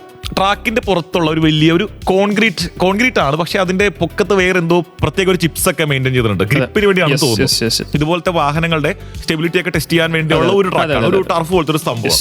അപ്പൊ അങ്ങനത്തെ ഒരു സ്പെഷ്യൽ ട്രാക്കാണ്. അതിനകത്തേക്ക് നമ്മൾ വണ്ടി കൊണ്ടുപോകുമ്പോൾ ഇതുപോലെ നമ്മുടെ കോൺ ഒത്തിരി ഇങ്ങനെ നിരത്തി വെച്ചിട്ടുണ്ട്. കോൺ എന്ന് പറഞ്ഞാൽ നമ്മുടെ VLC പ്ലെയർ, മനസ്സിലായോ? റോഡിലൊക്കെ നമ്മൾ കാണുന്ന റോഡിൽ ബ്ലോക്ക് ചെയ്യാനും അല്ലെങ്കിൽ അങ്ങനത്തെ സംഭവം കാണുന്ന നമ്മുടെ അവിടെ VLC പ്ലെയർ അതിങ്ങനെ നിരത്തി വെച്ചിട്ടുണ്ട് കേട്ടോ. ഇതിപ്പോ നമ്മളിങ്ങനെ നിരത്തി വെച്ചിരിക്കുന്നത് കണ്ടാൽ പ്രത്യേകിച്ച് വേറെ വണ്ടികളൊന്നും അവിടെ വരാത്തത് കൊണ്ട്, മറ്റു വണ്ടികളിൽ ഈ ഒരു പരിപാടി അവിടെ നമ്മൾ ചെന്ന സമയത്ത് ഈ പറഞ്ഞ കാര്യം നടക്കാത്തത് കൊണ്ട് നമുക്കിത് മനസ്സിലായില്ല. കുറെ കോണിങ്ങനെ നിരത്തി വെച്ചിട്ടുണ്ട്. എന്നിട്ട് പുള്ളിക്കാരൻ പറഞ്ഞു ഇവിടെ നിന്നാണ് നമ്മൾ തുടങ്ങുന്നത്. എന്നിട്ട് കെവിനുള്ള നിർദ്ദേശങ്ങൾ കൊടുക്കണ്ട, കാരണം ഈ ചേട്ടൻ കാണിച്ചു തരുന്നത് പോലെ ഇത് കഴിഞ്ഞ് കെവിൻ ഓടിക്കേണ്ടതാണ്. ഞാൻ പക്ഷെ പുറകിലിരിക്കുകയാണ്, ഞാൻ മുഴുവനും കളി കണ്ടുകൊണ്ടിരിക്കുന്ന ആളാണ്. അപ്പൊ ഞാൻ ഇതൊക്കെ നമ്മൾ കുറെ കണ്ടിട്ടുണ്ട്, വിജനമായിട്ടുള്ള വലിയ ഗ്രൗണ്ട്, അവിടെ കുറെ കോൺ നിരത്തി വെച്ചിരിക്കുന്നു. പക്ഷെ പുള്ളി ഓടിക്കാൻ തുടങ്ങിയിട്ടെന്ന് പറഞ്ഞാൽ വണ്ടി പുള്ളി എടുത്തത് മാത്രമേ എനിക്ക് ഓർമ്മയുള്ളൂ. നമ്മൾ ചുമ്മാ ഒരു കസേരയിൽ ഇരുന്നാൽ 3 ആളുകൾ വന്ന് നമ്മളെ പുറകിൽ നിന്ന് ചവിട്ടി തള്ളിക്കഴിഞ്ഞാൽ എങ്ങനെ ഇരിക്കും, അതുപോലത്തെ ഒരു പവറിൽ എന്നെ ആരോ വലിച്ചുകൊണ്ട് പോകുന്ന പോലെ. അതായത് പതിയെ മൂവായി സ്പീഡ് കൂടുന്നതൊന്നുമല്ല, ഒറ്റ പോക്കാണ്. അത് മുന്നോട്ട് എടുത്തത് ഉടനെ തന്നെ ഫുൾ സ്റ്റിയറിംഗ് ലെഫ്റ്റ് വളച്ച് ലെഫ്റ്റിലേക്ക് തിരിച്ചു, പിന്നെ അപ്പൊ തന്നെ റൈറ്റ് വളയ്ക്കുന്നു, പിന്നെ ലെഫ്റ്റ്. ഈ ഒരു പരിപാടി എന്ന് പറഞ്ഞാൽ നമ്മള് ഒരു മിക്സിക്കകത്ത് കിടക്കുന്ന പോലത്തെ അവസ്ഥയായിരുന്നു പുറകിലിരിക്കുന്ന എന്റെ അവസ്ഥ. കുറച്ചുകൂടെ ലളിതമായിട്ട് പറഞ്ഞു കഴിഞ്ഞാൽ ഒരു പാമ്പ് എങ്ങനെ എഴഞ്ഞു പോകുന്നു, കറക്റ്റ് ആ രീതിയിലേക്കാണ് നമ്മൾ ഒരു മയോണ്ടെന്ന് പറയാം. ഇത് എനിക്ക് തോന്നുന്നു ഈ വേഗത എന്ന് പറഞ്ഞാൽ ആ സമയത്ത് ഈ പരിപാടി നടക്കുന്ന ഒരു 70 കിലോമീറ്റർ ഒക്കെയാണെന്ന് ഓർക്കണം. അപ്പോൾ നമ്മള് വണ്ടിക്കകത്തിരുന്ന് പേടിക്കാൻ പോലും നമുക്കൊരു സമയം തരുന്നില്ല. അതിനു മുമ്പേ വളവ് കഴിഞ്ഞിട്ടുണ്ടാവും. എന്റെ മനസ്സിൽ മൊത്തം ഞാനിപ്പോ ഈ വണ്ടി തലകുത്തി മറിഞ്ഞതിന്റെ അകത്ത് കിടന്നിട്ട് അവിടെ ഫയർഫോഴ്സ് ഒക്കെ കിടക്കുന്നുണ്ട് ആവശ്യത്തിലധികം. അപ്പൊ ഇവർ വന്ന് എന്നെ രക്ഷപ്പെടുത്തുന്നതൊക്കെ എന്റെ ചിന്തയിൽ. പക്ഷെ ഇത് മറിയില്ല എന്ന് കാണിക്കാൻ വേണ്ടി ഇവർ നടത്തുന്ന പരിപാടിയാണത്. അതൊരു വല്ലാത്ത എക്സ്പീരിയൻസ് ആട്ടോ. കാരണം ഇതൊക്കെ ഇതിന്റെ അകത്തിരിക്കുമ്പോഴാണ്, അല്ലെങ്കിൽ ഇങ്ങനെ ഓടിക്കുന്ന വാഹനത്തിന്റെ അകത്തിരിക്കുമ്പോഴാണ് ഇത് എക്സ്പീരിയൻസ് ചെയ്താലാണല്ലോ കെവിനെ പോലുള്ള ഓട്ടോമൊബൈൽ ജേർണലിസ്റ്റുമാർ ഇത് വന്ന് പറയുള്ളൂ. ഇത് പറഞ്ഞാലാണല്ലോ എല്ലാവരും ഇത് വാങ്ങിക്കുള്ളൂ. അപ്പൊ ആദ്യത്തെ ടെസ്റ്റ് കഴിഞ്ഞു. ഇനി 2 കൂടി ഇല്ലേ, അതെന്തായിരുന്നു? രണ്ടാമത്തേതും ഇതിന്റെ ഒരു എക്സ്ട്രീം വേർഷൻ ആയിരുന്നു. കേൾക്കുന്നവർ വിചാരിക്കും ഇതെന്തുവാ ഭയങ്കര ഭയാനകമായിട്ടും പേടിപ്പിക്കുന്ന ടെസ്റ്റ് ആണെന്ന്. പക്ഷെ അങ്ങനെയല്ല. വിനിച്ചേട്ടൻ ഒരുപക്ഷെ ആദ്യമായിട്ടായതുകൊണ്ടായിരിക്കും വിനിച്ചേട്ടൻ ഒരു എക്സൈറ്റ്മെന്റ് ഉള്ളത്. ഞാൻ സ്ഥിരമായിട്ട് ഇങ്ങനെ പല കാര്യങ്ങൾ ചെയ്യുന്നത് കൊണ്ടും എനിക്ക് നമുക്കറിയാം ഇത് എന്താണെന്നുള്ളത് നടക്കാൻ പോകുന്നത്. ആക്ച്വലി ടെസ്റ്റിന്റെ ഒരു ഉദ്ദേശം ഇത്രയേ ഉള്ളൂ: വാഹനത്തിന്റെ ബാലൻസിങ്, വാഹനത്തിന്റെ സ്റ്റെബിലിറ്റി, റിജിഡിറ്റി, ഈ വാഹനം എത്ര സ്റ്റേബിൾ ആണെന്ന് കാണിക്കാൻ വേണ്ടിയിട്ടാണ്. നമ്മളെ അണ്ണൻ തമ്പിയിലെ സ്വരാജിന്റെ ഡയലോഗ് പോലെയാണ്, ഇങ്ങനെ കാണിക്കണോ, ഇങ്ങനെ കാണിച്ച ആള് പേടിക്കൂലേ എന്നുള്ളത് പോലെ. ആദ്യം ഈ എക്സ്പേർട്ട് ആയിട്ടുള്ള ഡ്രൈവർ ഇത് മുഴുവനും വളരെ വേഗത്തിൽ ഓടിച്ച് കാണിക്കുന്നു. കാരണം പുള്ളിക്കാരന്റെ ജോലി ഇതാണ്, പുള്ളിക്കാരൻ വർഷങ്ങളായിട്ട് ഇത് ചെയ്യുന്ന ആളാണ്. ഇത് കഴിഞ്ഞിട്ട് നേരെ ഇവർ രണ്ട് ചേഞ്ച് ചെയ്യും കേട്ടോ. ആ ചേട്ടൻ ഇപ്പർ സൈഡിലേക്ക് വന്നു, കെവിൻ ഡ്രൈവർ സീറ്റിലേക്ക് കയറി. അപ്പൊ എന്റെ മനസ്സിൽ നമ്മുടെ കെവിനല്ലേ ഇപ്പോൾ FM-ലേക്ക് വണ്ടി ഓടിച്ചുകൊണ്ട് വരുന്നു, നമ്മളിടയ്ക്ക് ഒരു ചായ പിടിക്കാൻ പോകുന്നു, അപ്പോഴൊക്കെ വളരെ മാന്യമായി ഡീസൻ്റായി വണ്ടി ഓടിക്കുന്ന കെവിനല്ലേ. കെവിൻ ചിലപ്പോൾ ഒരു വളരെ സ്മൂത്തായിട്ട് പയ്യെ ഓടിച്ച് പോകുമെന്ന് വിചാരിച്ച് എനിക്ക് തെറ്റിപ്പോയി, കംപ്ലീറ്റ് ധാരണയും തെറ്റിപ്പോയി. ആ ചേട്ടൻ ഓടിച്ചതിനേക്കാൾ വേഗത്തിലാണ് കെവിൻ ഒരു കോൺ പോലും മറിക്കാതെ വണ്ടി ഓടിക്കുന്നത്. അപ്പോഴാണ് ശരിക്കും പറഞ്ഞാൽ ഇവൻ ഭീകരനല്ല, കൊടും ഭീകരനാണെന്ന് മനസ്സിലായത്. ഇതിന്റെ വീഡിയോ വേണമെങ്കിൽ നമ്മൾ സാമ്പിൾ ആയിട്ട് കേൾക്കുന്നവർക്കൊന്ന് റിലേറ്റ് ചെയ്യാൻ വേണ്ടിയിട്ട് സർഗക്ഷേത്രയുടെ ഇൻസ്റ്റാഗ്രാം പേജിലുണ്ട്, നേരെ പോയി ചെക്ക് ചെയ്യാം. പക്ഷെ എനിക്ക് വീഡിയോ കണ്ടപ്പോഴും എനിക്ക് ഞാൻ അകത്തിരുന്ന് പേടിച്ചതിന്റെ ഒരു ഫീൽ എനിക്ക് കിട്ടുന്നില്ല കേട്ടോ. പറയുമ്പോൾ എല്ലാം പറയണമല്ലോ, വീഡിയോയിൽ പോലും അതിന്റെ ഒരു ഫുൾ ഇമ്പാക്ട് ഇല്ല. അത് അനുഭവിക്കണം. ഇത് കഴിഞ്ഞ് കുറച്ചുകൂടി വലിയൊരു, അതായത് ഈ കോൺ സെറ്റ് തന്നെ ഒത്തിരി ഇടങ്ങളിൽ നിരത്തി വെച്ചിട്ടുള്ള ഇടയിലേക്ക് പാമ്പ് പോകുന്ന പോലെ, പാമ്പ് കുറച്ച് കൂടുതൽ ദൂരം പോയാൽ എങ്ങനെ, അങ്ങനെ ഇങ്ങനെ വളഞ്ഞ് തിരിഞ്ഞ് മറിഞ്ഞൊക്കെ വന്ന് അത് കഴിഞ്ഞിട്ട് ഒരു ടെസ്റ്റ് കൂടി ഉണ്ടായിരുന്നു ഏറ്റവും ലാസ്റ്റ്. അതും ഇതിന്റെ തന്നെ കുറച്ചുകൂടി എക്സ്റ്റൻഡ് വേർഷൻ, കുറച്ചും കൂടി ഭീകരത വർദ്ധിപ്പിക്കുന്ന രീതിയിലുള്ള, അത് കുറെ യു ടേണും ഒരു എൽ ഷേപ്പിലുള്ള ടേണും ഒക്കെ വെച്ചിട്ടുള്ള രണ്ട് സൈഡിലേക്കുള്ള, അതായത് ലെഫ്റ്റും റൈറ്റും കംപ്ലീറ്റ് സ്റ്റിയറിംഗ് വളയ്ക്കുന്ന രീതിയിലുള്ള അതിവേഗ ടേണുകളാണ്. അതിലൊന്നും ഒരു കോൺ പോലും ഒരിടത്തും മറയ്ക്കാതെ ഇവർ രണ്ടുപേരും മത്സരിക്കുവാണ് ഒരു ടാസ്ക് കംപ്ലീറ്റ് ചെയ്യാൻ. എനിക്ക് മറ്റേ ബിഗ് ബോസ് ഒക്കെ നടന്നുകൊണ്ടിരിക്കുന്ന ടൈം ആയതുകൊണ്ട് നമ്മൾ ടാസ്ക് എന്നൊക്കെ പറയണമല്ലോ. അങ്ങനെ ഈ ഒരു 3 അതിഭീകര ടാസ്കിന് ശേഷം ഞാനൊക്കെ ഒരു പരിപോയി തന്നെ പറയാം. 3 ടാസ്ക് കഴിഞ്ഞപ്പോൾ എന്ത് മനസ്സിലായി? 3 ടാസ്ക് കഴിഞ്ഞപ്പോൾ ഞാൻ ശരിക്കും ആദ്യത്തെ അനുഭവം ആയതുകൊണ്ട് എന്റെ മനസ്സിൽ ഈ കോണുകളൊന്നും മറിഞ്ഞിട്ടില്ല. അപ്പൊ നമ്മൾ ഫ്രണ്ടിലേക്ക് എനിക്ക് ഒത്തിരി കാഴ്ച കിട്ടില്ലല്ലോ. അത് മാത്രമല്ല ഇടയ്ക്ക് കണ്ണടച്ചിരിക്കും പേടിച്ചിട്ട്. അപ്പൊ ഞാൻ ഓർക്കുന്നത് ഈ വളവുകൾ തിരിയുമ്പോൾ പലതും മറിയുന്നുണ്ടെന്നാണ്. അത് കഴിഞ്ഞ് പിന്നിലേക്ക് നോക്കുമ്പോഴാണ് ഒന്നും മറിഞ്ഞിട്ടില്ല. അത് അത്രത്തോളം നിങ്ങൾ രണ്ടുപേരും അത്രത്തോളം എക്സ്പീരിയൻസ് ഉള്ളവരായതുകൊണ്ടും ഒപ്പം വണ്ടി അത്രത്തോളം ഗംഭീരമായി സ്റ്റേബിൾ ആയിട്ട് വണ്ടി പോകുന്നതുകൊണ്ടും അത്രത്തോളം വേഗത്തിൽ വന്ന് ലെഫ്റ്റ് വളയ്ക്കുമ്പോൾ ഒരു നോർമൽ കാറൊക്കെ ആണെങ്കിൽ വണ്ടി മറിഞ്ഞു പോകും. വണ്ടി മറിയാതിരിക്കാൻ നിവർത്തിയില്ല. അത്രയും ഭീകരമായ യാത്രകൾ. അപ്പൊ നമ്മളുടെ സങ്കല്പത്തിൽ മുഴുവനും ഇത് മറിഞ്ഞു പോയാലോ എന്നൊക്കെയുള്ള ചിന്തയാണ്. പക്ഷെ മറിയില്ല എന്ന് കമ്പനിക്ക് അത്ര ഉറപ്പുള്ളതുകൊണ്ടാണല്ലോ നിങ്ങളെ പോലുള്ളവരുടെ വണ്ടി തന്നിട്ട് ഏത് വേഗത്തിൽ വേണമെങ്കിലും ഓടിച്ചോളൂ, ഇതിന്റെ അകത്തോട്ട് ഓടിക്കണമെന്നുള്ളൂ. നമുക്ക് സ്പീഡ് ലിമിറ്റ് ഒന്നും പറഞ്ഞിട്ടില്ല. ഇത് പുത്തൻ വണ്ടിയാണ്, ഇത് അങ്ങനെ പോകരുത്, അങ്ങനെ ഒന്നും അവർ തുടക്കം പോലും പറഞ്ഞിട്ടില്ല. പറ്റാവുന്നത്ര വേഗത്തിൽ ഓടിച്ചോളൂ എന്ന് പറഞ്ഞിട്ട്, പക്ഷെ ഇതിന്റെ ഉള്ളിൽ കൂടി പോകണം, അങ്ങനെ അവർ പറഞ്ഞിട്ടുള്ളൂ. ഇനിയിപ്പോ ഞാനൊരു ചോദ്യം ചോദിച്ചോട്ടെ. വോക്സ്വാഗൺ അല്ലെങ്കിൽ സ്കോഡ, ഇതെല്ലാം ഒരു കമ്പനിയാണല്ലോ. സ്കോഡ ഒക്ടാവയുടെ സ്റ്റെബിലിറ്റി ചോദിച്ചു കഴിഞ്ഞാൽ വിനിച്ചേട്ടൻ എന്ത് പറയും? എക്സ്പീരിയൻസ് ചെയ്തത് കൊണ്ട് ഞാൻ ചോദിക്കണം. ഞാൻ പറയും, ഇപ്പോ വാഹനം 100 യൂണിറ്റ് ഉണ്ടായിരുന്നല്ലോ, അതിലേക്ക് നമ്മൾ വരുന്നുണ്ട്. എന്നാലും വണ്ടി വാങ്ങിക്കുന്നെങ്കിൽ ഇത്രത്തോളം അനുഭവത്തിന്റെ വെളിച്ചത്തിൽ വേറൊരു വണ്ടി, ഇപ്പൊ ഞാൻ ഉപയോഗിക്കുന്ന കാറിനെ പറ്റി പോലും ഞാൻ പറയുന്നില്ല, നമുക്ക് പേടിയാ. പക്ഷെ ഒക്ടാവിയ RS വാങ്ങിക്കാം, നമുക്ക് വിശ്വസിച്ച് വാങ്ങിച്ച് ഓടിക്കാൻ പറ്റിയ വണ്ടിയാണ്. പിൻസീറ്റിൽ ഇരുന്നിട്ടാണ് പറയുന്നത്. അപ്പോൾ ഓടിക്കുന്ന ഒരാളുടെ എക്സ്പീരിയൻസ് എന്തായിരിക്കും എന്ന് നിങ്ങളൊന്ന് ജസ്റ്റ് ഊഹിച്ച് നോക്കിയാൽ. ഓക്കെ, അപ്പോ നേരെ നമ്മൾ ട്രാക്കിലേക്ക്, അതായത് മെയിൻ ട്രാക്കിലേക്ക്, ഒരുപാട് വാഹന പ്രേമികളുടെ സ്വപ്ന ട്രാക്കിലേക്ക്, നോയിഡയിലെ ബുദ്ധ് സർക്യൂട്ടിലേക്ക് വണ്ടിയും കൊണ്ട് ചെല്ലാൻ പോകണേ. അതായത് ഈ 3 ടെസ്റ്റ്, ബാലൻസിങ്ങിന്റെയും ആ ഒരു റിജിഡിറ്റിയും അല്ലെങ്കിൽ സ്റ്റെബിലിറ്റി എല്ലാം കഴിഞ്ഞതിന് ശേഷമാണ് ട്രാക്കിലേക്ക് പോകുന്നത്. അതായത് കുറച്ചുകൂടി നമുക്ക് കോൺഫിഡന്റ് ആയിട്ട് ട്രാക്കിൽ തകർത്ത് മറിയാനായിട്ടുള്ള ഒരു കോൺഫിഡൻസ് ആണ് അവർ തന്നിരിക്കുന്നത്. ഓക്കെ, അപ്പൊ ആ കോൺഫിഡൻസുമായി നമ്മൾ നേരെ ട്രാക്കിന്റെ സ്റ്റാർട്ടിംഗ് പോയിന്റ് എന്ന് പറഞ്ഞാൽ, ഇപ്പോൾ വള്ളംകളിക്കൊക്കെ നമ്മൾ സ്റ്റാർട്ടിംഗ് പോയിന്റ് എന്ന് പറഞ്ഞ് ശീലിച്ചുകൊണ്ടാണ്. ഇവിടെ അങ്ങനെ വള്ളംകളിയുടെ സ്റ്റാർട്ടിംഗ് പോയിന്റിന്റെ ഒരു സംവിധാനമല്ല, എന്നാലും എല്ലാ സ്റ്റാർട്ടിംഗ് പോയിന്റുകൾ സെയിം ആണല്ലോ. പക്ഷെ ഇവിടെ നമ്മൾ മുകളിലേക്ക് നോക്കിക്കണം, അവിടെ ലൈറ്റുകൾ തെളിയും. അപ്പോ സ്റ്റാർട്ടിംഗ് പോയിന്റിൽ കെവിനും നമ്മുടെ എക്സ്പീരിയൻസ് ഉള്ള മറ്റേ ഡ്രൈവർ ചേട്ടനും ഗിൽബർട്ട്, ഞാൻ നേരത്തെ വിളിച്ച ആളും, പിന്നെ വണ്ടിക്കകത്തിരിക്കണം ഞാനുമായിട്ട് വന്ന് നിൽക്കുവാണ്. റേഡിയോയിൽ കുറച്ച് പാട്ട് വരുന്നുണ്ട്. അതിനുശേഷമാണ് ട്രാക്കിൽ ഓടിച്ച കഥകൾ പറയാൻ പോകുന്നത്. ഇത് Sargakshetra 89.6 FM. 89.6 FM Sargakshetra. Radio Garage. Radio garage ആണ് കേട്ടുകൊണ്ടിരിക്കുന്നത്. കൂടെ വിനുവും കെവിനും ഉണ്ട്. നമ്മൾ ഒക്ടാവിയ RS അതിന്റെ ഡ്രൈവിന് വേണ്ടി ഡൽഹിയിലെ ബുദ്ധ് ഇന്റർനാഷണൽ സർക്യൂട്ടിൽ പോയതിന്റെ കഥകളല്ല, ശരിക്കും അനുഭവം തന്നെയാണ് കേട്ടുകൊണ്ടിരിക്കുന്നത് കേട്ടോ. നമ്മള് ട്രാക്കിലേക്ക് നിങ്ങൾ ഇതുവരെ പുറപ്പെട്ടില്ലേ എന്ന് ചോദിക്കുന്നവർക്ക് വേണ്ടി പുറപ്പെടാൻ തയ്യാറായിട്ട് സ്റ്റാർട്ടിംഗ് പോയിന്റിൽ നിൽക്കുകയാണ്. എന്നെക്കാളും എക്സൈറ്റ്മെന്റ് വിനിച്ചേട്ടനാണ്. കാരണം ഈ ബുദ്ധ് ഇന്റർനാഷണൽ സർക്യൂട്ട് എന്നൊക്കെ പറഞ്ഞാൽ പണ്ട് നമ്മൾ ഒരുപാട് ആർട്ടിക്കിളുകളിലൂടെ വായിച്ച് പരിചയമുള്ള, പിന്നീട് വീഡിയോസിൽ കണ്ടിട്ടുള്ള, എന്നാൽ നേരിട്ട് ഞാൻ ആദ്യമായിട്ടാണ് കാണുന്നത്. ഡൽഹിയിൽ പലതവണ പോയിട്ടുണ്ടെങ്കിലും ഇവിടെ നമുക്ക് പോകേണ്ട സാഹചര്യം വന്നിട്ടില്ല. ഇപ്പൊ ചുമ്മാ പോയി ഒരു സർക്യൂട്ട് കാണുന്നതിൽ കാര്യമില്ല. അവിടെ ഒരു ഇവന്റ് നടക്കുമ്പോൾ പോയി അവിടെ ഇരുന്ന് അത് എക്സ്പീരിയൻസ് ചെയ്യണം. ട്രാക്കിനകത്ത് ഇറങ്ങാൻ പറ്റുമെന്നോ അതിൻ്റെ അകത്ത് ഓടിക്കുന്ന വാഹനത്തിനകത്ത് കയറാൻ പറ്റുമെന്നോ നമ്മൾ എൻ്റെ ഒരു 30 വർഷം അപ്പുറത്തേക്കുള്ള ചിന്തയിൽ പോലും ഇല്ല. കാരണം അത് നമുക്കങ്ങനെ ആലോചിക്കണ്ടല്ലോ, അങ്ങനെ ആലോചിക്കാൻ പറ്റില്ലല്ലോ. ഇത്തരം ട്രാക്കുകളിൽ ഇറങ്ങി വാഹനത്തിന്റെ ഉള്ളിൽ കയറി. ഇപ്പോൾ ചുണ്ടൻ വള്ളത്തെ വെച്ച് എക്സാമ്പിൾ പറയാം. ഒരുപാട് ചുണ്ടൻ വള്ളങ്ങൾ CBL മത്സരിച്ചുകൊണ്ടിരിക്കുകയാണ്. ഒരുപാട് വള്ളം ഇഷ്ടപ്പെടുന്ന ആളുകൾ ഇതിനെ ഫോളോ ചെയ്യുന്നുണ്ട്. പക്ഷേ ഫോളോ ചെയ്യുന്നവരെല്ലാം മത്സരം കാണുന്നു, അവരുടെ ടീം ജയിച്ചോ അല്ലെങ്കിൽ ഏത് പൊസിഷനിൽ എത്തി എന്ന് നോക്കി തിരിച്ചു വരുന്നതിനപ്പുറം എനിക്ക് ആ ചുണ്ടൻ വള്ളത്തിൽ കയറിയിരുന്നൊന്ന് വലിക്കണം അങ്ങനെ വിചാരിച്ചിട്ട് കാര്യമില്ല. കാരണം അത് നടക്കുന്ന കാര്യമല്ല. അത് ഒരുപാട് കാലത്തെ പരിശീലനമായ ഒരു വലിയ ടീം, അത് അത്രത്തോളം വലിയ ഒരു സീരിയസ് ആയിട്ട് പോകുന്ന പരിപാടിയാണല്ലോ. അതുപോലെ തന്നെ ട്രാക്കിൽ റേസ് കാണാൻ പോകാൻ ആർക്കും പറ്റും. ട്രാക്കിൽ വണ്ടി ഓടിക്കാൻ പറ്റുമെന്ന് വെച്ച് കഴിഞ്ഞാൽ ഇല്ല. ഇങ്ങനെ ഒരു ആഗ്രഹമായിട്ട് തുടങ്ങിയതാണ്. അതെ, അങ്ങനത്തെ ഒരു ആഗ്രഹമായി തുടങ്ങിയ ഗാരേജിൽ സ്റ്റാർട്ടിംഗ് പോയിന്റിൽ വണ്ടി നിർത്തിയിട്ടേക്കും ഉണ്ടാവും. എന്നിട്ട് കുറച്ച് നിർദ്ദേശങ്ങളൊക്കെ ആ ചേട്ടൻ തന്നു. ഗെവിനാണ് നിർദ്ദേശം കൊടുക്കുന്നത്. ഞാൻ പക്ഷെ ഇതെല്ലാം കൃത്യമായിട്ട് ശ്രദ്ധിക്കുന്നുണ്ട്. കാരണം ഞാൻ കൂടി വണ്ടിക്കകത്തിരിക്കുന്നുണ്ടല്ലോ. ഇത് എന്തൊക്കെ പ്രശ്നമാണ് ഇനി വരാൻ പോകുന്നതാണല്ലോ നമ്മൾ പഠിക്കേണ്ടത്. അതിന് മുന്നേ വാഹനത്തിനെ പറ്റി കുറച്ച് ഒരു ഡീറ്റെയിൽസ് നമുക്ക് ഡിസ്കസ് ചെയ്യാം. പറഞ്ഞു തന്നു. ഓക്കെ, സ്കോഡ ഒക്ടാവിയ RS ആണ് നമ്മൾ സംസാരിച്ചുകൊണ്ടിരിക്കുന്ന വാഹനം. 4ാമത്തെ ജനറേഷൻ ആണ് ഇന്ത്യയിൽ വരുന്നത്. ഓക്കെ, സ്കോഡ 25 വർഷമായി ഇന്ത്യയിൽ ഓപ്പറേഷൻ കംപ്ലീറ്റ് ചെയ്തിട്ട് ആ ഒരു 25 വർഷത്തിന്റെ ട്രിബ്യൂട്ടായിട്ട് ഒക്ടാവിയ, അതൊരു ഒരു പെർഫോമൻസ് ഇടാൻ അവരുടെ, അതാണ് ഒക്ടാവിയ. ഏറ്റവും പവർഫുൾ ആയിട്ടുള്ള ഒക്ടാവിയാണ് നമുക്ക് ഇപ്പോൾ 2025 നമ്മൾ ഓടിക്കാൻ പോകുന്നതും ഓടിച്ചതും. 265 bhp, 370 Nm torque, 0 to 100 less than 6 seconds. നമ്മൾ ക്ലോക്ക് ചെയ്തു. നമ്മൾ 200 അടിച്ചു. നമ്മളിങ്ങനെ 0 to 100 എന്ന് പറഞ്ഞ് ഏത് വണ്ടിയുടെയും സ്പെക്ക് പറയുമ്പോൾ നമ്മളിത് കേൾക്കാറുണ്ട്. പക്ഷേ ഇത് കേട്ടിട്ടുള്ള എത്ര പേർ ഈ ഒരു ടൈമിനുള്ളിൽ 100 അടിച്ചിട്ടുണ്ടെന്ന് ചോദിച്ചു കഴിഞ്ഞാൽ നമ്മുടെ റോഡിൽ അത് പറ്റില്ല. നമ്മളിപ്പോ അങ്ങനെ അടിക്കാൻ ശ്രമിക്കരുത്, അത് ചെയ്യാനും പാടില്ലാത്ത കാര്യം. പക്ഷെ ഇതുപോലത്തെ ട്രാക്ക് കിട്ടിക്കഴിഞ്ഞാൽ ഈ പറയുന്നത് സത്യമാണോ എന്നുള്ളത് നേരിട്ട് അനുഭവിച്ചറിയാൻ പറ്റും. അനുഭവത്തിന് വിളിച്ചത് പറയോണ്ടാ. അങ്ങനെ കാര്യങ്ങളെല്ലാം വണ്ടിയെ പറ്റിയുള്ള ഒരു പൊതുവിജ്ഞാനമൊക്കെ നമുക്ക് തന്നു. എന്നിട്ട് ആ ചേട്ടൻ പറഞ്ഞു മൊത്തം 4 ലാപ്പ് നമുക്ക് ഓടിക്കാം. അപ്പൊ ഞാൻ 4 ലാപ്പാണ്, 4 റൗണ്ടാണ് നമ്മൾ ഓടിക്കാൻ പോകുന്നത്. ആദ്യത്തെ റൗണ്ട് ഈ ചേട്ടനാണ് ഓടിക്കുന്നത്.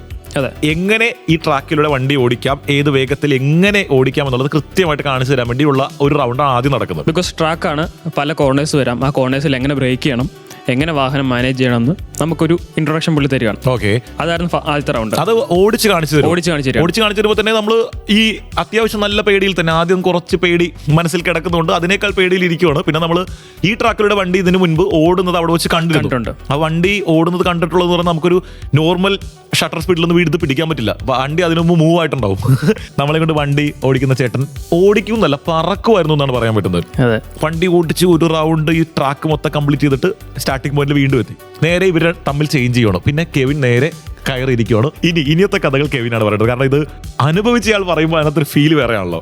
ഇപ്പോഴും അതിന്റെ ഒരു എക്സൈറ്റ്മെന്റ് ഒന്നും മാറിയിട്ടില്ല സത്യം പറഞ്ഞു. ഞാൻ അതുകൊണ്ടാണ് വിനിച്ചേട്ടൻ ആദ്യം സൂചിപ്പിച്ച പോലെ 4 ദിവസമായിട്ട് അതിന്റെ സ്റ്റോറീസ് മാറ്റുന്നില്ല, റീ അപ്ലോഡ് ചെയ്തുകൊണ്ട് തന്നെ ഇരിക്കുകയാണ്. 3-4 ആംഗിൾ നമ്മൾ വെച്ചിട്ടുണ്ടായിരുന്നു. ക്യാമറകളുടെ അയ്യറുകളിയായിരുന്നു. അതെ. ഫ്രണ്ടിൽ നമ്മളൊരു ക്യാമറ മൗണ്ട് ചെയ്തിട്ടുണ്ടായിരുന്നു, ബാക്കിൽ ഒരു ക്യാമറ വെച്ചിട്ടുണ്ടായിരുന്നു. ആൻഡ് ആക്ച്വലി സത്യം പറഞ്ഞാൽ എനിക്ക് ഒരു 4 റൗണ്ട് അഡീഷണൽ ഓടിക്കണമെന്നുണ്ടായിരുന്നു. ഞാൻ ചോദിക്കുകയും ചെയ്തു, പക്ഷെ അവർ പറഞ്ഞു ബാക്കിയുള്ളവർക്ക് സമയം കിട്ടത്തില്ല എന്ന് പറഞ്ഞു. നിങ്ങളെക്കാൾ ദൂരെ നിന്ന് വന്നിട്ടുള്ളവരും ഒക്കെ ഇതിനകത്തുണ്ട്. അപ്പൊ അവരെയും കൂടി വീട്ടിൽ വിടണ്ടേ എന്നുള്ളതുകൊണ്ട് വണ്ടി വിട്ടു എന്ന് പറഞ്ഞാൽ ഇപ്പൊ ബുദ്ധ ഇന്റർനാഷണൽ സർക്യൂട്ടിനെ പറ്റി അറിയാവുന്നവർക്ക് അറിയാം. ആദ്യത്തെ അല്ലെങ്കിൽ ആ ഫിനിഷിംഗ് സൈഡിൽ വരുമ്പോൾ സ്ട്രെയിറ്റ് ആയിട്ടുള്ള കുറച്ച് റോഡ് കിട്ടും. അവിടെ ആയിരിക്കും ഈ പറഞ്ഞ ട്രാക്കിൽ ഓടിക്കുന്നവരെല്ലാം വണ്ടി പറപ്പിക്കുന്ന ഇടം. അവിടെ നിന്നാണ് നമ്മൾ തുടങ്ങുന്നത്.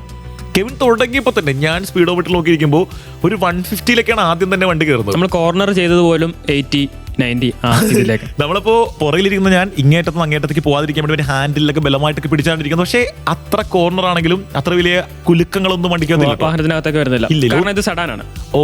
അതുകൊണ്ട് തന്നെ വണ്ടി അനങ്ങുന്നില്ല. ഞാൻ പുറമേ കാണുന്ന പേടി അകത്ത് കയറിയപ്പോൾ ഇല്ലായിരുന്നു. ആദ്യത്തെ പരിപാടികളിൽ നല്ല പേടി ഉണ്ടായിരുന്നു. രണ്ടാമത്തെ പേടി കുറഞ്ഞു. പിന്നെ ഇടയ്ക്ക് സ്പീഡോമീറ്ററിൽ നോക്കുമ്പോഴാണ് കെവിൻ ഓടിക്കുമ്പോൾ എനിക്ക് പേടി കുറച്ച് കൂടുന്നത്. അങ്ങനെ നമ്മളുടെ ട്രാക്ക് അങ്ങോട്ടേക്ക് വിശാലമായി കിടക്കുന്ന ട്രാക്കിലേക്ക് വളവുകളും തിരിവുകളും കഴിഞ്ഞ് സ്ട്രെയിറ്റ് കുറച്ചുകൂടി നേരെ കിടക്കുന്ന ഒരു പൊസിഷനിലേക്ക് എത്തി. അവിടെ വെച്ചാണ് നമ്മൾ വാഹനത്തിൽ 202 ക്ലോക്ക് ചെയ്യുന്നത്. 202 ഒരു വണ്ടിയിൽ, ഇതുപോലെ ട്രാക്കിൽ ഓടിക്കുന്ന ഒരു വണ്ടി 202-ൽ പോകുന്നത് കണ്ടിട്ടുണ്ടോ എന്നൊക്കെ ചോദിച്ചു കഴിഞ്ഞാൽ ഞാൻ ഇതിനു മുമ്പ് കണ്ടിട്ടില്ല. എനിക്ക് എല്ലാവരും വിചാരിക്കും ട്രാക്കല്ലേ നിങ്ങൾക്ക് 202 സുഖമായിട്ട് അടിക്കാമല്ലോ, നിങ്ങൾ എന്തീ പറയുന്നത്. പക്ഷേ ട്രാക്ക് ഒരിക്കലും ഒരു സ്ട്രെയിറ്റ് റോഡ് അല്ല. നമ്മൾ 100 മീറ്റർ ഓട്ട മത്സരം നടക്കുന്ന പോലത്തെ ട്രാക്കല്ല. അതിൽ പല വളവും തിരിവുണ്ട്. നേരെ ഒരു 100 മീറ്റർ കഴിഞ്ഞാൽ ചിലപ്പോൾ 2 വളവായിരിക്കും. അപ്പോൾ ആ 2 വളവിൽ നമുക്ക് സ്പീഡ് ഒരിക്കലും കയറ്റാൻ പറ്റില്ല. അവിടെ നമ്മൾ ബ്രേക്ക് ചെയ്യണം. അപ്പോൾ വീണ്ടും നമ്മൾ അത്രയും സ്പീഡ് ഓടിയെടുക്കണം. അപ്പോൾ ആ സ്പീഡ് നമ്മൾ ഓടിയെടുത്ത് എനിക്ക് തോന്നുന്നില്ല അവിടെ 200 അടിച്ചവര് വളരെ കുറവാണ്. നമ്മളെ വണ്ടി ഓടിച്ച ആ ചേട്ടൻ തന്നെ വളരെയധികം അത്ഭുതത്തോടെ ഇവര് നോക്കുന്നത്. പുള്ളി 4 പ്രാവശ്യം മീറ്ററിൽ നോക്കി. നമ്മൾ ക്യാമറയിലെ ഫുട്ടേജ് നോക്കിയപ്പോഴാണ് പുള്ളി 4 പ്രാവശ്യം പുള്ളി മീറ്ററിലേക്ക് നോക്കി. കാര്യം 100-ന് മേളിൽ വാഹനം ക്ലോക്ക് ചെയ്ത് കഴിഞ്ഞാൽ ബീപ്പ് അടിക്കും. ഇങ്ങനെ ബീപ്പ് കണ്ടിന്യൂസ്ലി വന്നിട്ട് പുള്ളി ഇങ്ങനെ 4 പ്രാവശ്യം നോക്കുന്നുണ്ട്, എത്രയായി. അങ്ങനെ നമ്മൾ 200 അടിച്ചു. 200 ക്ലോക്ക് ചെയ്തതിനപ്പുറം തന്നെ അടുത്ത ടേണിംഗ് ആണ്. അപ്പൊ അവിടെ ചവിട്ടി നമ്മൾ വീണ്ടും ഒന്നേ തുടങ്ങണം. അപ്പൊ അങ്ങനെയാണ് ആ ഒരു ട്രാക്കിൽ നമ്മൾ 200 അടിച്ചത്. ഈ വാഹനം 4 പേരെ വെച്ചിട്ടാണ് 200 അടിച്ചത്. വാഹനം സ്റ്റോക്കാണ്, 7 സ്പീഡ് DCT ആണ്. എഞ്ചിൻ സ്പെക്ക് പറയുകയാണെങ്കിൽ 2 litre turbo charge TSI engine, 265 bhp, 370 ടോർക്കും ആൻഡ് 4 ഫുള്ളി ഗ്രോൺ അഡൾട്ട്സിനെ വെച്ചിട്ടാണ് ഈ വാഹനം 200 അടിച്ചത്. അത് വിത്തിൻ ലെസ് ദാൻ 6 സെക്കൻഡ്സ്. അത്രയും സെക്കൻഡേ കിട്ടുന്നുള്ളൂ. അത് കഴിയുമ്പോൾ ഈ കർവ് വരും. പിന്നെ വണ്ടി വളയ്ക്കണം, ബ്രേക്ക് ചെയ്യണം, പരിപാടികളൊക്കെ. സ്പീഡ് കിട്ടില്ല. ബ്രേക്ക് ചെയ്യണമെന്ന് പറഞ്ഞാൽ നമ്മൾക്ക് ബ്രേക്ക് ചെയ്യണമെന്ന് ആഗ്രഹമില്ലെങ്കിലും ആ ചേട്ടൻ പറഞ്ഞ് ബ്രേക്ക് ചെയ്യിപ്പിക്കും. നോർമൽ ബ്രേക്കിംഗ് അല്ല കേട്ടോ, നല്ല ഹാർഡായിട്ട് നമ്മൾ ചെയ്യണം. കാര്യം നമ്മൾ ബ്രേക്ക് ചെയ്യുന്ന ഇന്റൻസിറ്റി കുറവാണെങ്കിൽ ട്രാക്കിൽ നിന്ന് വാഹനം തെന്നി മാറും. അതുകൊണ്ട് നല്ല രീതിക്ക് ബ്രേക്ക് ചെയ്യണം. ബ്രേക്ക് ചെയ്യുമ്പോഴത്തേന് വാഹനം ആ ഒരു സ്കിഡ് ആകുന്നതിന്റെ സൗണ്ട് നമുക്ക് കേൾക്കാൻ പറ്റും. അത് കേൾപ്പിക്കുന്നത് വരെ അദ്ദേഹം നിർദ്ദേശങ്ങൾ തന്നുകൊണ്ടേയിരിക്കും. ബ്രേക്ക് എന്ന് പറഞ്ഞാൽ ബ്രേക്ക് കൊടുത്തു. അങ്ങനെ ആ ഒരു ഗംഭീര എക്സ്പീരിയൻസിന് ശേഷം വണ്ടിയിൽ നിന്ന് പുറത്തിറങ്ങിയിട്ട് കെവിൻ ഒന്നുകൂടി ചോദിക്കുകയാണ്, ഒരു തവണ കൂടി തരാമോ? നമുക്ക് 4 ലാപ്പായിരുന്നു. ആദ്യത്തെ ഒരു ലാപ്പ് ഇൻസ്ട്രക്ഷൻ തരുന്ന ഒരു ലാപ്പാണ്. അതിനുശേഷം 2 ലാപ്പാണ്. നമ്മൾ ഓടിക്കുന്ന 3ാമത്തെ ലാപ്പ് കൂൾ ഡൗൺ ലാപ്പാണ്. കാര്യം ഇത്ര എക്സ്റ്റെൻസീവായിട്ട് ത്രോട്ടിൽ കൊടുത്ത വാഹനം അത്രയധികം ഹീറ്റ് ആയിട്ടിരിക്കുകയാണ്. അതിനെ ഒന്ന് കൂൾ ഡൗൺ ചെയ്യാൻ വേണ്ടിയിട്ട് 4ാമത്തെ ലാപ്പ്. സമാധാനത്തിന്റെ സന്ദേശവുമായി 4ാമത്തെ ലാപ്പിൽ നമ്മൾ പയ്യെ ഓടിക്കുന്നു. അപ്പോഴാണ് ഞാൻ ശരിക്കും പുറത്തേക്കൊക്കെ നോക്കി ഫോണിലൊക്കെ കുറച്ച് പടമൊക്കെ എടുത്തത്. കാരണം അതുവരെ പുറത്തേക്ക് നോക്കണമെന്നും പടമെടുക്കണമെന്നുള്ള ചിന്ത പോലും എന്റെ തലയിലില്ല. നമ്മൾ ഇടത്തോട്ട് പോയി കഴിഞ്ഞാൽ അടുത്ത സെക്കൻഡിൽ നമ്മൾ വലത്തോട്ട് വരും. അങ്ങനത്തെ ട്രാക്കാണ്. ഞാനപ്പോൾ അവിടുത്തെ കാഴ്ചകളൊക്കെ കണ്ട്. അതായത് ഇവിടെ പണ്ട് F1 ഒക്കെ നടന്നിരുന്ന സ്ഥലമാണ്. അപ്പൊ അന്ന് ഇത് ഈ ഗാലറി മൊത്തം ആളുകളും ആഘോഷങ്ങളും ആരവങ്ങളും ആയിരുന്ന ഒരു വലിയ ഇടത്ത് ഈ വണ്ടി ഓടിക്കാൻ പറ്റുക എന്ന് പറഞ്ഞു കഴിഞ്ഞാൽ ഭയങ്കര വലിയ കാര്യമാണ്. ഒരുപാട് വാഹനപ്രേമികളുടെ സ്വപ്നമായിട്ടുള്ള ട്രാക്കിൽ ഒക്ടാവിയ RS ഓടിച്ചതിന്റെ കഥകളാണ് കേട്ടോ റേഡിയോ ഗാരേജിൽ കേട്ടുകൊണ്ടിരിക്കുന്നത്. കൂടെ കെവിനും വിനുമുണ്ട്. 89.6 FM Sargakshetra Radio Garage. Radio ഗാരേജിൽ നമ്മൾ ഒക്ടാവിയ RS ഓടിക്കാൻ പോയതിന്റെ അനുഭവങ്ങൾ തന്നെയാണ് പറഞ്ഞുകൊണ്ടിരിക്കുന്നത്. കെവിനുണ്ട് കൂടെ, കെവിന്റെ കൂടെ വിനുണ്ട്. അങ്ങനെ ഞങ്ങൾ രണ്ടുപേരും കൂടി ഡൽഹിയിൽ പോയ കാര്യങ്ങൾ. ഇവരുടെ ഡൽഹി കഥ തീർന്നില്ല എന്ന് വെച്ച് കഴിഞ്ഞാൽ ശരിക്കും പറഞ്ഞാൽ അതൊരു ഒന്നൊന്നര കഥയാണ്. ഒരു 1.5 എപ്പിസോഡ് പറയാനുണ്ടാവും. കാരണം വേറെ ഒരുപാട് പേർക്ക് ഇത് എക്സ്പീരിയൻസ് ചെയ്യാൻ പറ്റാത്തത് കൊണ്ട് കൂടി നമ്മൾ പറയുന്ന കേട്ടോ. ഒത്തിരി പേർ ചെയ്യുന്ന കാര്യമാണെങ്കിൽ ഇത് ഇത്ര വലിയ സംഭവമാണോ? പക്ഷെ ഇത് പറഞ്ഞുകൊണ്ടിരിക്കുമ്പോൾ ഈ വണ്ടി ബുക്ക് ചെയ്തിട്ട് പ്രതീക്ഷയോടെ കാത്തിരിക്കുന്ന ഒത്തിരി പേർ കേട്ടുകൊണ്ടിരിക്കുന്നുണ്ടാവും. 100 യൂണിറ്റുകൾ മാത്രമേ ഉണ്ടായിരുന്നുള്ളൂ. ഇന്ത്യയിൽ മൊത്തം 100 യൂണിറ്റ്. നമ്മുടെ സംസ്ഥാനങ്ങൾക്ക് ഡിവൈഡ് ചെയ്ത് കഴിഞ്ഞാൽ അത് വളരെ കുറവ് എണ്ണമേ ജില്ലകളിലേക്ക് വരത്തുള്ളൂ.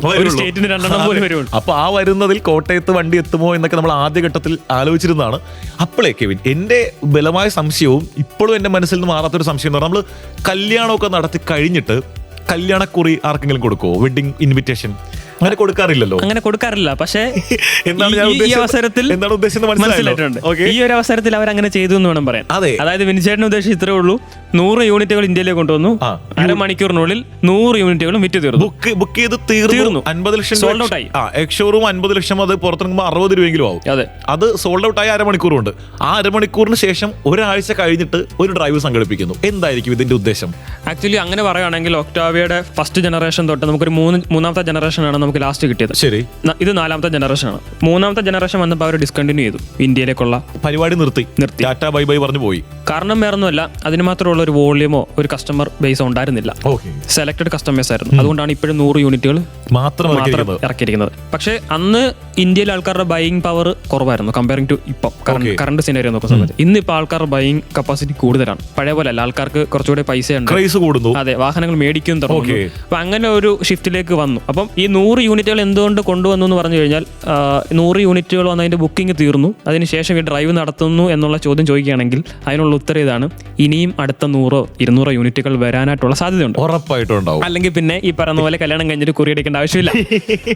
അതായത് ഇങ്ങനെ ഒരു ട്രാക്ക് ബുക്ക് ചെയ്ത് ഈ ട്രാക്കിൽ ഇത്തരം വലിയൊരു ഇവന്റ് നടത്തണമെങ്കിൽ അതിനവർ ഇൻവെസ്റ്റ് ചെയ്തിട്ടുള്ള ഒരു എമൗണ്ടിനെ പറ്റിയൊക്കെ ഞാൻ ചുമ്മാ ഇരുന്ന് ആലോചിക്കുമായിരുന്നു. കാരണം നമ്മൾ ഇതൊക്കെ ആലോചിക്കണമല്ലോ, അത്രത്തോളം ഇൻവെസ്റ്റ്മെന്റ് ഇതിൽ നടന്നാൽ, പ്രൊമോഷന് വേണ്ടി നടത്തിയാൽ. കാരണം ഇന്ത്യ മുഴുവനുള്ള പ്രധാനപ്പെട്ട മാധ്യമ പ്രവർത്തകരൊക്കെ വിളിച്ചു കൂട്ടി ഇതൊന്ന് ഓടിക്കൂ എന്ന് പറഞ്ഞാൽ ഓട്ടോമൊബൈൽ ജേർണലിസ്റ്റുമാരെ ഇങ്ങനെ വിളിച്ചിട്ട് വണ്ടി ഓടിപ്പിച്ചിട്ട് അവർ അതിന്റെ കഥകളെല്ലാം നമ്മളിപ്പോൾ പറഞ്ഞുകൊണ്ടിരിക്കുന്നത് പോലെ പല പല മാധ്യമങ്ങളിലൂടെ എല്ലാവരിലേക്ക് എത്തിക്കുന്നുണ്ടെങ്കിൽ അത് കേട്ടിട്ട് പലർക്കും എന്നാ ഇവനെ ഒന്ന് വാങ്ങിക്കണമല്ലോ എന്നൊരു ആഗ്രഹം വരുന്നുണ്ടെങ്കിൽ വണ്ടി അവർ ഇനിയും കൊണ്ടുവരും. തീർച്ചയായിട്ടും കൊണ്ടുവരും. അത് ബുക്കിംഗ് അവർക്ക് അക്സെപ്റ്റ് ചെയ്ത് കഴിഞ്ഞ് ഇത്ര യൂണിറ്റുകൾ വന്നു കഴിഞ്ഞാൽ അവർക്കത് കൊണ്ടുവരാനായിട്ട് പറ്റും. നമ്മൾ പുലിമുരുകളിലൊക്കെ പറയുന്ന പോലെ കേട്ടറിവിനേക്കാൾ ഭയങ്കരമാണ് അല്ലെങ്കിൽ ഭീകരമാണ് ഒക്ടാവിയ എന്ന സത്യം. ഒക്ടാവിയ RS എന്ന് പറഞ്ഞ സത്യം അതിഭീകരമാണെന്നുള്ളത് മനസ്സിലാക്കിയതിന്റെ വെളിച്ചത്തിൽ നമ്മൾ റേഡിയോ ഗാരേജിൽ ഒക്ടാവിയ മെല്ലെ ഷട്ടറിനകത്തേക്ക് കയറ്റാം.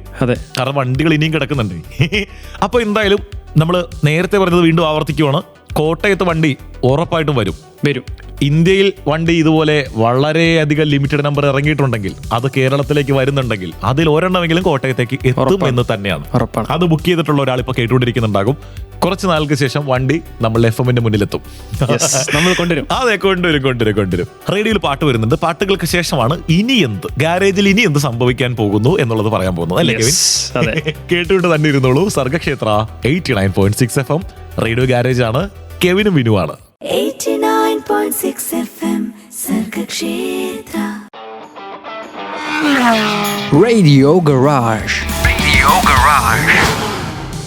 റേഡിയോ ഗാരേജ് കേട്ടുകൊണ്ടിരിക്കുന്നു. കൂടെ വിനുവുണ്ട്, കെവിനുണ്ട്. നമ്മൾ ഒക്ടാവിയ RS ഡ്രൈവിന് ഡൽഹിയിൽ പോയ കഥകൾ പറഞ്ഞു തുടങ്ങിയതാണ്. ഒക്ടാവിയ തിരിച്ച് വീണ്ടും നമ്മൾ ഷട്ടറിനകത്തേക്ക് കയറ്റി. മാരുതിയുടെ ഒരു കാര്യം തുടക്കത്തിൽ പറഞ്ഞിരുന്നു. നമ്മളിങ്ങനെ കോടിപതിയായി എന്നൊക്കെ പറയുമല്ലോ, ലക്ഷപ്രഭുവായി കോടിപതിയായി എന്നൊക്കെ പറയുന്ന പോലെ മാരുതിക്ക് പറയാൻ ഒരു കോടി കണക്കുണ്ട്. ഈ ആഴ്ച നമ്മൾ ആ കണക്കാണ് പറയാൻ പോകുന്നത്. ചില കണക്കുകളിലൂടെയാണ് പോകാൻ പോകുന്നത്. നമ്മൾ ഇതിനു മുന്നേ എക്സ്പ്രസോയുടെ കാര്യങ്ങൾ ഷോയിൽ പറഞ്ഞിട്ട് ഉണ്ടായ ഒരു ഫീഡ്ബാക്ക് കൂടി ഞാൻ പറയട്ടെ. 3-4 പേർ മെസ്സേജ് അയച്ചേക്കൂടെ എക്സ്പ്രസോയെ പറ്റി ഇത്ര നല്ല അഭിപ്രായം ഉണ്ടായിരുന്നില്ല. പക്ഷെ കെവിൻ പറഞ്ഞത് കേട്ടിട്ട് നമ്മളിങ്ങനെ പറയൂലേ, എന്തോ എക്സ്പ്രസോയെ ഇഷ്ടമാണ് ഞങ്ങൾക്ക്, അങ്ങനത്തെ മെസ്സേജ് ഒക്കെ വന്നിരുന്നു കേട്ടോ. ഞാൻ കെവിൻ അയച്ചു തന്നിരുന്നു. സന്തോഷം, വളരെ സന്തോഷം. അപ്പോൾ കോടികളാണ് കണക്കുകളെ പറ്റി പറയുകയാണെങ്കിൽ. മാരുതി ഇന്ത്യയിൽ 3 കോടി വാഹനങ്ങൾ വിറ്റു. 3 കോടി യൂണിറ്റ്സ് നമ്പേഴ്സ്. 3 കോടി കാർ മാരുതി വിറ്റു. അതെ, നവംബറിലാണ് ആ ഒരു 3 കോടി കടന്നത്.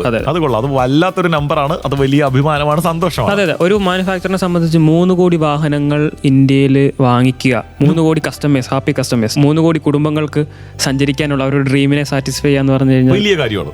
വലിയ കാര്യം തന്നെയാണ്. ആൻഡ് 1983 സ്റ്റാർട്ട് ചെയ്യുന്നത്, സെയിൽസ് സ്റ്റാർട്ട് ചെയ്തത് മാരുതിയുടെ. 28 വർഷവും 2 മാസവും എടുത്തു. അതായത് ഫെബ്രുവരി 2012 ആദ്യ 1 കോടി വാഹനങ്ങളിലേക്ക് മാരുതി എത്തുന്നത്. 2012 ഫെബ്രുവരിയിൽ 1 കോടി വാഹനങ്ങളാണ്. 2012 നമ്മൾ വാഹനങ്ങൾ വാങ്ങിക്കുന്നതിൽ എത്രത്തോളം മുൻപന്തിയിലേക്ക് പോയി എന്നുള്ളതാണ് ഇനി പറയുന്നത്. അതെ, 28 വർഷം എടുത്തു ആദ്യ 1 കോടിയിലെത്താൻ. 2012 തൊട്ട് അടുത്ത 7 വർഷവും 5 മാസവും 2019 ജൂലൈയിലാണ് 2 കോടി വാഹനങ്ങളിലേക്ക് മാരുതി എത്തുന്നത്. അതായത് 28 വർഷം എന്നുള്ളത് 7 വർഷമായിട്ട് കുറഞ്ഞു 2 കോടി വാഹനങ്ങളിലേക്ക് എത്താൻ. ഇനിയാണ് ഏറ്റവും അതിശയിപ്പിക്കുന്ന കണക്ക്. അടുത്ത 6 വർഷവും 4 മാസവും കൊണ്ട് 3 കോടി വാഹനങ്ങളിലേക്ക് എത്തി. അതായത് ജൂലൈ 19 മുതൽ നവംബർ 25 3 കോടി വാഹനങ്ങൾ മാരുതി ഇന്ത്യയിൽ വിറ്റു. വർഷങ്ങൾ കഴിയുന്തോറും മാരുതിയോടുള്ള ഇഷ്ടം കൂടുന്നു. അത് ഇഷ്ടം എന്ന് പറഞ്ഞാൽ ലക്ഷത്തിൽ പോലും അല്ല, കോടികളാണ്. കോടികളുടെ വണ്ടിയാണ് ഇറക്കുന്നത്. അപ്പൊ അതിൽ ഏറ്റവും കൂടുതൽ ഏത് വാഹനങ്ങൾ വിറ്റു എന്നുള്ള ഒരു ചോദ്യം നമുക്ക് വരാം. 3 കോടി വാഹനങ്ങൾ വിൽക്കുമ്പോൾ ഏതായിരിക്കും ഏറ്റവും കൂടുതൽ വാഹനം വിറ്റു? ഞാനിപ്പോ അത് ചോദിക്കാനിരിക്കുവായിരുന്നു കേട്ടോ. അങ്ങനെ ചോദിക്കണല്ലോ. 47 ലക്ഷം ഓൾട്ടോ വിറ്റു ഇന്ത്യയിൽ. ഓൾട്ടോ 47 ലക്ഷം പിന്നാലെ എന്ന് പറഞ്ഞുകൊണ്ടാണ് ഓൾട്ടോ നിരത്തുകളിലൂടെ പോകുന്നത്. ഓൾട്ടോ ഓടിച്ചുകൊണ്ടിരിക്കുന്നവർക്കെല്ലാം ഞങ്ങളൊരു ഹായ് തരുമുണ്ടോ. ഇപ്പൊ ഓൾട്ടോയിൽ ഗാരേജ് കേട്ടുകൊണ്ടിരിക്കുന്ന എല്ലാവരോടും തന്നെയാണ് ഞങ്ങൾ ഈ ഒരു 3 കോടിയിലെ ഭാഗമാണ്. ലക്ഷം പിന്നാലെ. അതെ, അടുത്തത് വാഗണറാണ് 34 ലക്ഷം. 2ാം സ്ഥാനം വാഗണർ കരസ്ഥമാക്കി. 2ാം സ്ഥാനവും ഏകരിടും. അതെ, കപ്പ് പുറകെ തരുന്നതായിരിക്കും. അതെ. 3ാം സ്ഥാനം സ്വിഫ്റ്റിനാണ്. 32 ലക്ഷം യൂണിറ്റുകളാണ് ഇന്ത്യയിൽ വിറ്റത്. ഞാൻ സ്വിഫ്റ്റിന് 2ാം സ്ഥാനം ഉണ്ടാവും എന്ന് വിചാരിച്ചു. വാഗണറാണ് പുലി. അതെ, വാഗണർ കുറച്ചുകൂടി സ്വിഫ്റ്റിനെക്കാളും അക്സെപ്റ്റൻസ് ഉള്ള ഒരു വാഹനമാണ്. ബിക്കോസ് ഒരു ടോൾ ബോയ് ഡിസൈൻ ആണ്. കുറച്ചുകൂടെ ഫാമിലി ഓഡിയൻസ് ഉണ്ട്. കയറാനും ഇറങ്ങാനും ഒക്കെ കുറച്ചുകൂടി എളുപ്പമാണ്. പ്രായം കൂടുതലുള്ളവർക്കും വാഹനങ്ങളിൽ കയറാനും ഇറങ്ങാനും ബുദ്ധിമുട്ടുള്ള പ്രായമുള്ള ആൾക്കാരുണ്ടല്ലോ, അവർക്കൊക്കെ വാഗണർ സ്വിഫ്റ്റുമായിട്ട് കമ്പയർ ചെയ്യുന്ന സമയത്ത് വാഗണർ കുറച്ചുകൂടെ കയറാനും ഇറങ്ങാനും ഒക്കെ എളുപ്പമാണ്. അത്യാവശ്യം നല്ല ബൂട്ട് സ്പേസ് ഉണ്ട്. അങ്ങനെ പ്രാക്ടിക്കാലിറ്റി നോക്കുന്ന സമയത്ത് കുറച്ചുകൂടി പ്രിഫറബിൾ ആണ് ഫാമിലിക്ക്. അതുകൊണ്ടാണ് സ്വിഫ്റ്റിനെക്കാട്ടിലും കൂടുതൽ. അത് നല്ല ഡിഫറൻസ് ഉണ്ട്.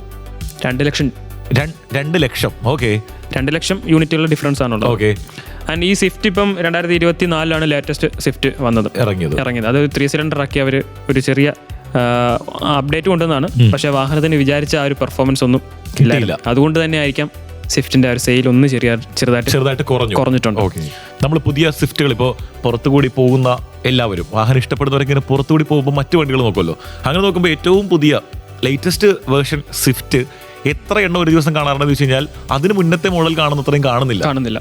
അപ്പൊ നമുക്ക് അയ്യോ വണ്ടി കുറവാണ് ഇറങ്ങിയിട്ടുള്ളത് എന്നൊക്കെ ഒരു ചിന്ത വന്നിട്ടുണ്ടാകും. അത് കണക്കുകൾ നമ്മൾക്ക് അങ്ങനെ ചിന്ത വന്നിട്ടുണ്ടെങ്കിൽ ആ ചിന്ത കറക്റ്റാണ്. ഓക്കെ. വാഹനത്തിന്റെ പ്രീവിയസ് മോഡലോട്ട് കമ്പയർ ചെയ്യുന്ന സമയത്ത് പവർ ഒന്ന് കുറച്ചിട്ടുണ്ടായിരുന്നു. അങ്ങനെ വന്നപ്പോൾ ആൾക്കാർക്ക് ആ ഒരു ഡ്രൈവിംഗ് ഫണ്ട്, അതായത് ഒരു ഫാമിലിക്ക് കുറച്ചുകൂടി ഒരു ഡ്രൈവിംഗ് ഫണ്ട്, നമ്മളിപ്പം ഒക്ടാവിയ പോയി ട്രാക്കിൽ ഓടിച്ചു അല്ലെ, ഒക്ടാവിയ ഓടിക്കുമ്പോൾ കിട്ടുന്ന ഒരു ഫണ്ട് ഉണ്ടല്ലോ, അതൊരു 6 ലക്ഷം 7 ലക്ഷം രൂപയ്ക്ക് കിട്ടുക, ആ ഒരു ബഡ്ജറ്റിന് കിട്ടുക എന്നുള്ളതാണ് നമ്മൾ ഉദ്ദേശിക്കുന്നത്. മനസ്സിലായി. അങ്ങനെയുള്ള ഒരു വാഹനമായിരുന്നു സ്വിഫ്റ്റ്. നല്ല രീതിയിൽ മോഡിഫൈ ചെയ്ത ഇഷ്ടംപോലെ സ്വിഫ്റ്റുകൾ നമ്മുടെ നാട്ടിലുണ്ട്. ഒരു വാഹനത്തെ സ്നേഹിക്കുന്ന ഒരുപാട് പേരുണ്ട്. എത്ര കഴിഞ്ഞാലും ആദ്യം ഇറങ്ങിയ മോഡൽ സ്വിഫ്റ്റിനൊക്കെ എന്ത് ഡിമാൻഡാണ് മാർക്കറ്റിൽ നമ്മൾ ആലോചിച്ചാൽ മതി. അതെ. അപ്പോൾ അങ്ങനെയുള്ള ഒരു സ്വിഫ്റ്റിൽ നിന്നാണ് ഒരു സിലിണ്ടർ കുറയ്ക്കുന്നു, പവർ ഒരു ചെറിയ ഡ്രോപ്പ് വരുന്നു. അങ്ങനെ വന്നപ്പോഴാണ് ആ ഒരു സ്വിഫ്റ്റിന്റെ ഡിമാൻഡ് ഇപ്പോഴത്തേക്ക് കുറഞ്ഞത്. അപ്പോൾ കെവിൻ, ഇപ്പോൾ 3 സിലിണ്ടർ സ്വിഫ്റ്റ് വന്നതുകൊണ്ടാണല്ലോ അതിന്റെ ഒരു ഫണ്ട് കുറഞ്ഞു, അതിന്റെ ഓടിക്കുന്നതിന്റെ ആ ഒരു വൈബ് പോയി എന്നൊക്കെ, അതിന്റെയൊക്കെ കാരണം കൊണ്ടായിരിക്കുമല്ലോ എണ്ണം കുറഞ്ഞത്, വാങ്ങിക്കുന്നവരുടെ എണ്ണം കുറഞ്ഞത്. ഇപ്പോഴും സെക്കൻഡ് വണ്ടികൾക്ക് നല്ല ഡിമാൻഡ് മാർക്കറ്റിലുണ്ട്, പുതിയതിന്റെ എണ്ണം കുറയുന്നു വാങ്ങിക്കുന്നതിന്റെ. അപ്പൊ എന്റെ ഒരു സംശയം എന്ന് പറഞ്ഞാൽ പുതിയൊരു വേർഷൻ വരുമ്പോൾ അതിൽ 4 സിലിണ്ടർ ഉണ്ടായത് 3 സിലിണ്ടർ ആക്കിയപ്പോൾ ഇനി അങ്ങോട്ടേക്ക് ഇറങ്ങാൻ പോകുന്ന മാരുതി വണ്ടികളിലൊക്കെയും ഈ 3 സിലിണ്ടർ പരിപാടി തുടർന്ന് പോകാൻ സാധ്യതയുണ്ടോ? സാധ്യത കൂടുതലാണ്. നമുക്കിപ്പോൾ 4 സിലിണ്ടേഴ്സ് കിട്ടുന്ന വാഹനങ്ങൾ വളരെ കുറവാണ്. ബലേനോ ഉണ്ട്, ഇഗ്നിസ് ഉണ്ട്, ഫ്രോങ്സിൽ കിട്ടുന്നുണ്ട്, വാഗനാറിൽ കിട്ടുന്നുണ്ട്. അങ്ങനെ കുറച്ച് ചുരുക്കം ചില വാഹനങ്ങളിലാണ്. നമ്മൾ വിക്ടോറിയസിന്റെ കാര്യം പറഞ്ഞപ്പോഴും ഹൈബ്രിഡ് വരുന്നത് 3 സിലിണ്ടറിലാണ്. ഒരു പക്ഷേ സ്വിഫ്റ്റിന് ഹൈബ്രിഡ് വന്നേക്കാം ഫ്യൂച്ചറിൽ, അതുകൊണ്ടായിരിക്കണം 3 സിലിണ്ടർ അവർ കൊണ്ടുവന്നിരിക്കുന്നത്. അത് മൈലേജ് കൂടുതൽ കിട്ടാൻ വേണ്ടിയിട്ടാണ്. അപ്പോൾ ഇനിയിപ്പോൾ BMW വരെ 3 സിലിണ്ടറിലേക്ക് മാറിയിട്ടുണ്ട്. മനസ്സിലായി. അപ്പോൾ അത് പേടിക്കണ്ട, BMW നമ്മുടെ ആ ഒരു ഫാമിലിയിൽപ്പെട്ട ആൾ തന്നെയാണ്. 3 സിലിണ്ടറിലേക്ക് മാറുന്നതിന്റെ ഒരു പ്രധാന കാരണം കോസ്റ്റ് കുറയ്ക്കാൻ വേണ്ടിയിട്ടാണ്, മൈലേജ് കൂട്ടാൻ വേണ്ടിയിട്ടാണെന്ന് പറയുന്നെങ്കിലും ഞാൻ സ്വിഫ്റ്റ് ലോങ് ടൈം ഉപയോഗിച്ചിട്ടുണ്ടായിരുന്നു. സ്വിഫ്റ്റിൽ പറയുന്നത് 24 കിലോമീറ്ററാണ് മൈലേജ്. പക്ഷെ എനിക്ക് കിട്ടിയത് 14, 15, 16 ആ റേഞ്ചിലാണ് എനിക്ക് സ്വിഫ്റ്റിന് മൈലേജ് കിട്ടിയത്. അത് മറ്റേ നമ്മുടെ ബുദ്ധ സർക്യൂട്ടിൽ ഓടിച്ചത് പോലെയാണ് സ്വിഫ്റ്റ് ഓടിച്ചത്? അല്ല, അങ്ങനെ ഓടിച്ചു കഴിഞ്ഞാൽ 4 പോലും കിട്ടൂല. ഓക്കെ, അവ കുഴപ്പമില്ല, മാന്യമായിട്ടാണ് ഓടിച്ചത്. അപ്പോ പറഞ്ഞ കാര്യത്തോട് നീതി പുലർത്താത്തൊരു സാഹചര്യം സ്വിഫ്റ്റിന്റെ കേസിൽ ഉണ്ടെന്നാണ് പറയുന്നത്. ചെറിയൊരു ചീത്തപ്പേര് കിടക്കുന്നുണ്ട്. അത് പരിഹരിക്കുമായിരിക്കും. നമ്മുടെ മാരുതി അല്ലേ, പ്രത്യേകിച്ച് 3 കോടി വണ്ടിയൊക്കെ ഇറക്കിയവരല്ലേ, അവർക്കത് മനസ്സിലായിട്ടുണ്ടാകാം. എല്ലാവരുടെയും ആ ഒരു എക്സ്പീരിയൻസ് തിരിച്ചറിഞ്ഞ് കലക്കൻ വേർഷൻ വരാൻ വേണ്ടി നമുക്ക് കാത്തിരിക്കാം. 2 വേർഷൻസ് വരുന്നുണ്ട്, ഡിസംബറിൽ വരുന്നുണ്ട്. അപ്പൊ നമ്മള് സ്വിഫ്റ്റ് ഓടിക്കും. സ്വിഫ്റ്റ് അല്ല, മാരുതിയുടെ 2 പുതിയ മോഡൽസ് വരുന്നുണ്ട്. നെക്സയിലായിരിക്കും വരുന്നത്. അതിലൊന്ന് ഇലക്ട്രിക് ആയിരിക്കും, മറ്റേത് നമ്മൾ കാത്തിരുന്ന് കാണുക. സസ്പെൻസ് ആണ്. ഡേറ്റ് ഒക്കെ വരുന്നേ ഉള്ളൂ. ഡേറ്റ് ഡിസംബർ 1st വീക്കിലും 3rd വീക്കിലായിരിക്കും ഡ്രൈവ്. നമുക്ക് വന്നു, നമുക്ക് പോവാം. വേറൊരു ഡ്രൈവ് ഈ മാസം അവസാനം ഉണ്ടാവും. ഓക്കെ, അപ്പൊ നല്ല നല്ല ഡ്രൈവുകൾ സംഭവിക്കട്ടെ. റേഡിയോയിൽ നല്ല കലക്കൻ പാട്ടുകൾ വരുന്നുണ്ട്. വണ്ടി ഓടിച്ചുകൊണ്ട് കേട്ടുകൊണ്ട് തന്നെ ഇരുന്നോളൂ. സർഗക്ഷേത്ര 89.6 FM റേഡിയോ ഗാരേജ് ആണ്. കെവിനും വിനും ഉണ്ട്. 89.6 FM Sargakshetra Radio Garage. Radio ഗാരേജിന്റെ ടൈമാണ് കേട്ടോ. റേഡിയോ ഗാരേജിന്റെ ടൈം എന്ന് പറഞ്ഞാൽ ടൈം ഏറെക്കുറെ തീർന്നു എന്ന് തന്നെ പറയാൻ പറ്റും. നമ്മുടെ സമയം ശരിക്കും തീരുമുണ്ടോ കെവിൻ? വണ്ടികളെ പറ്റി ഇങ്ങനെ പറഞ്ഞ് നമുക്ക് ഒരുപാട് കാര്യങ്ങൾ പറയാനുണ്ട്. പക്ഷേ ഇത് മുഴുവനും പറഞ്ഞ് തീർക്കാൻ പറ്റില്ല. എനിക്ക് ഒക്ടാവിയയ്ക്ക് ഒരു എപ്പിസോഡ് കൂടെ തരുമോ? ഒക്ടാവിയയുടെ ശരിക്കും കെവിൻ അനുഭവങ്ങൾ വെച്ച് ഞങ്ങൾ ഒരു പുസ്തകം പുറത്തിറക്കാൻ ഉദ്ദേശിച്ചിട്ടുണ്ട്. അത് എല്ലാവർക്കും അതെ, ഒക്ടാവിയയും കെവിനും ബുദ്ധ് ഇന്റർനാഷണൽ സർക്യൂട്ടും അങ്ങനെ വെച്ചിട്ടൊരു പുസ്തകം. കൂടെ ഒരു പേടിയും ഇല്ലാത്ത RJ വിനു, അങ്ങനെ പറയാം. കാരണം എനിക്ക് കുറെ പേടി എന്ന് പറഞ്ഞൊരു സംഭവം ഉണ്ടായിരുന്നെങ്കിൽ അത് മുഴുവൻ മാറി ഈ പരിപാടിക്ക് ശേഷം. സന്തോഷം. അത് എൻ്റെ നമ്മളൊന്നിച്ചെടുത്തുള്ള പടങ്ങളിൽ എൻ്റെ ഒരു ലുക്ക് കണ്ടാൽ മനസ്സിലാവും. ഞാൻ ആ പേടി, കണ്ണിലെ പേടി പുറത്ത് കാണിക്കാതിരിക്കാൻ സൺഗ്ലാസ് വെച്ചുകൊണ്ടിരിക്കുന്നത്. ഓക്കെ, കെവിൻ നമ്മൾ കഴിഞ്ഞ ആഴ്ചയിൽ പറഞ്ഞു തുടങ്ങിയ, അല്ലെങ്കിൽ ഒരുപാട് കാര്യങ്ങൾ പറഞ്ഞ വണ്ടിയാണ് വെന്യൂ. വെന്യൂവിന്റെ പുതിയ വണ്ടി വരുന്നു, പുതിയ വേർഷൻ വരുന്നു, ഒത്തിരി പ്രത്യേകതകളുമായിട്ട് പുതിയ വെന്യൂ കളത്തിൽ ഇറങ്ങുന്നു എന്ന് പറഞ്ഞു. വില മാത്രം പറഞ്ഞില്ലായിരുന്നു, കാരണം വില വന്നിട്ടുണ്ടായിരുന്നില്ല. എന്താണ് അവസ്ഥ? വില കിട്ടി എന്ന് പറഞ്ഞു. വില കിട്ടി 7,89,000 രൂപ ബേസ് വേരിയന്റിന്. എക്സ്ഷോറൂം വിലയാണ്. ഓൺ റോഡ് വരുമ്പോഴത്തേന് ഒരു 9 ലക്ഷം രൂപ. 9 ലക്ഷം എന്ന് പറഞ്ഞാൽ വലിയ വിലയിൽ കയറ്റം വന്നിട്ടില്ല.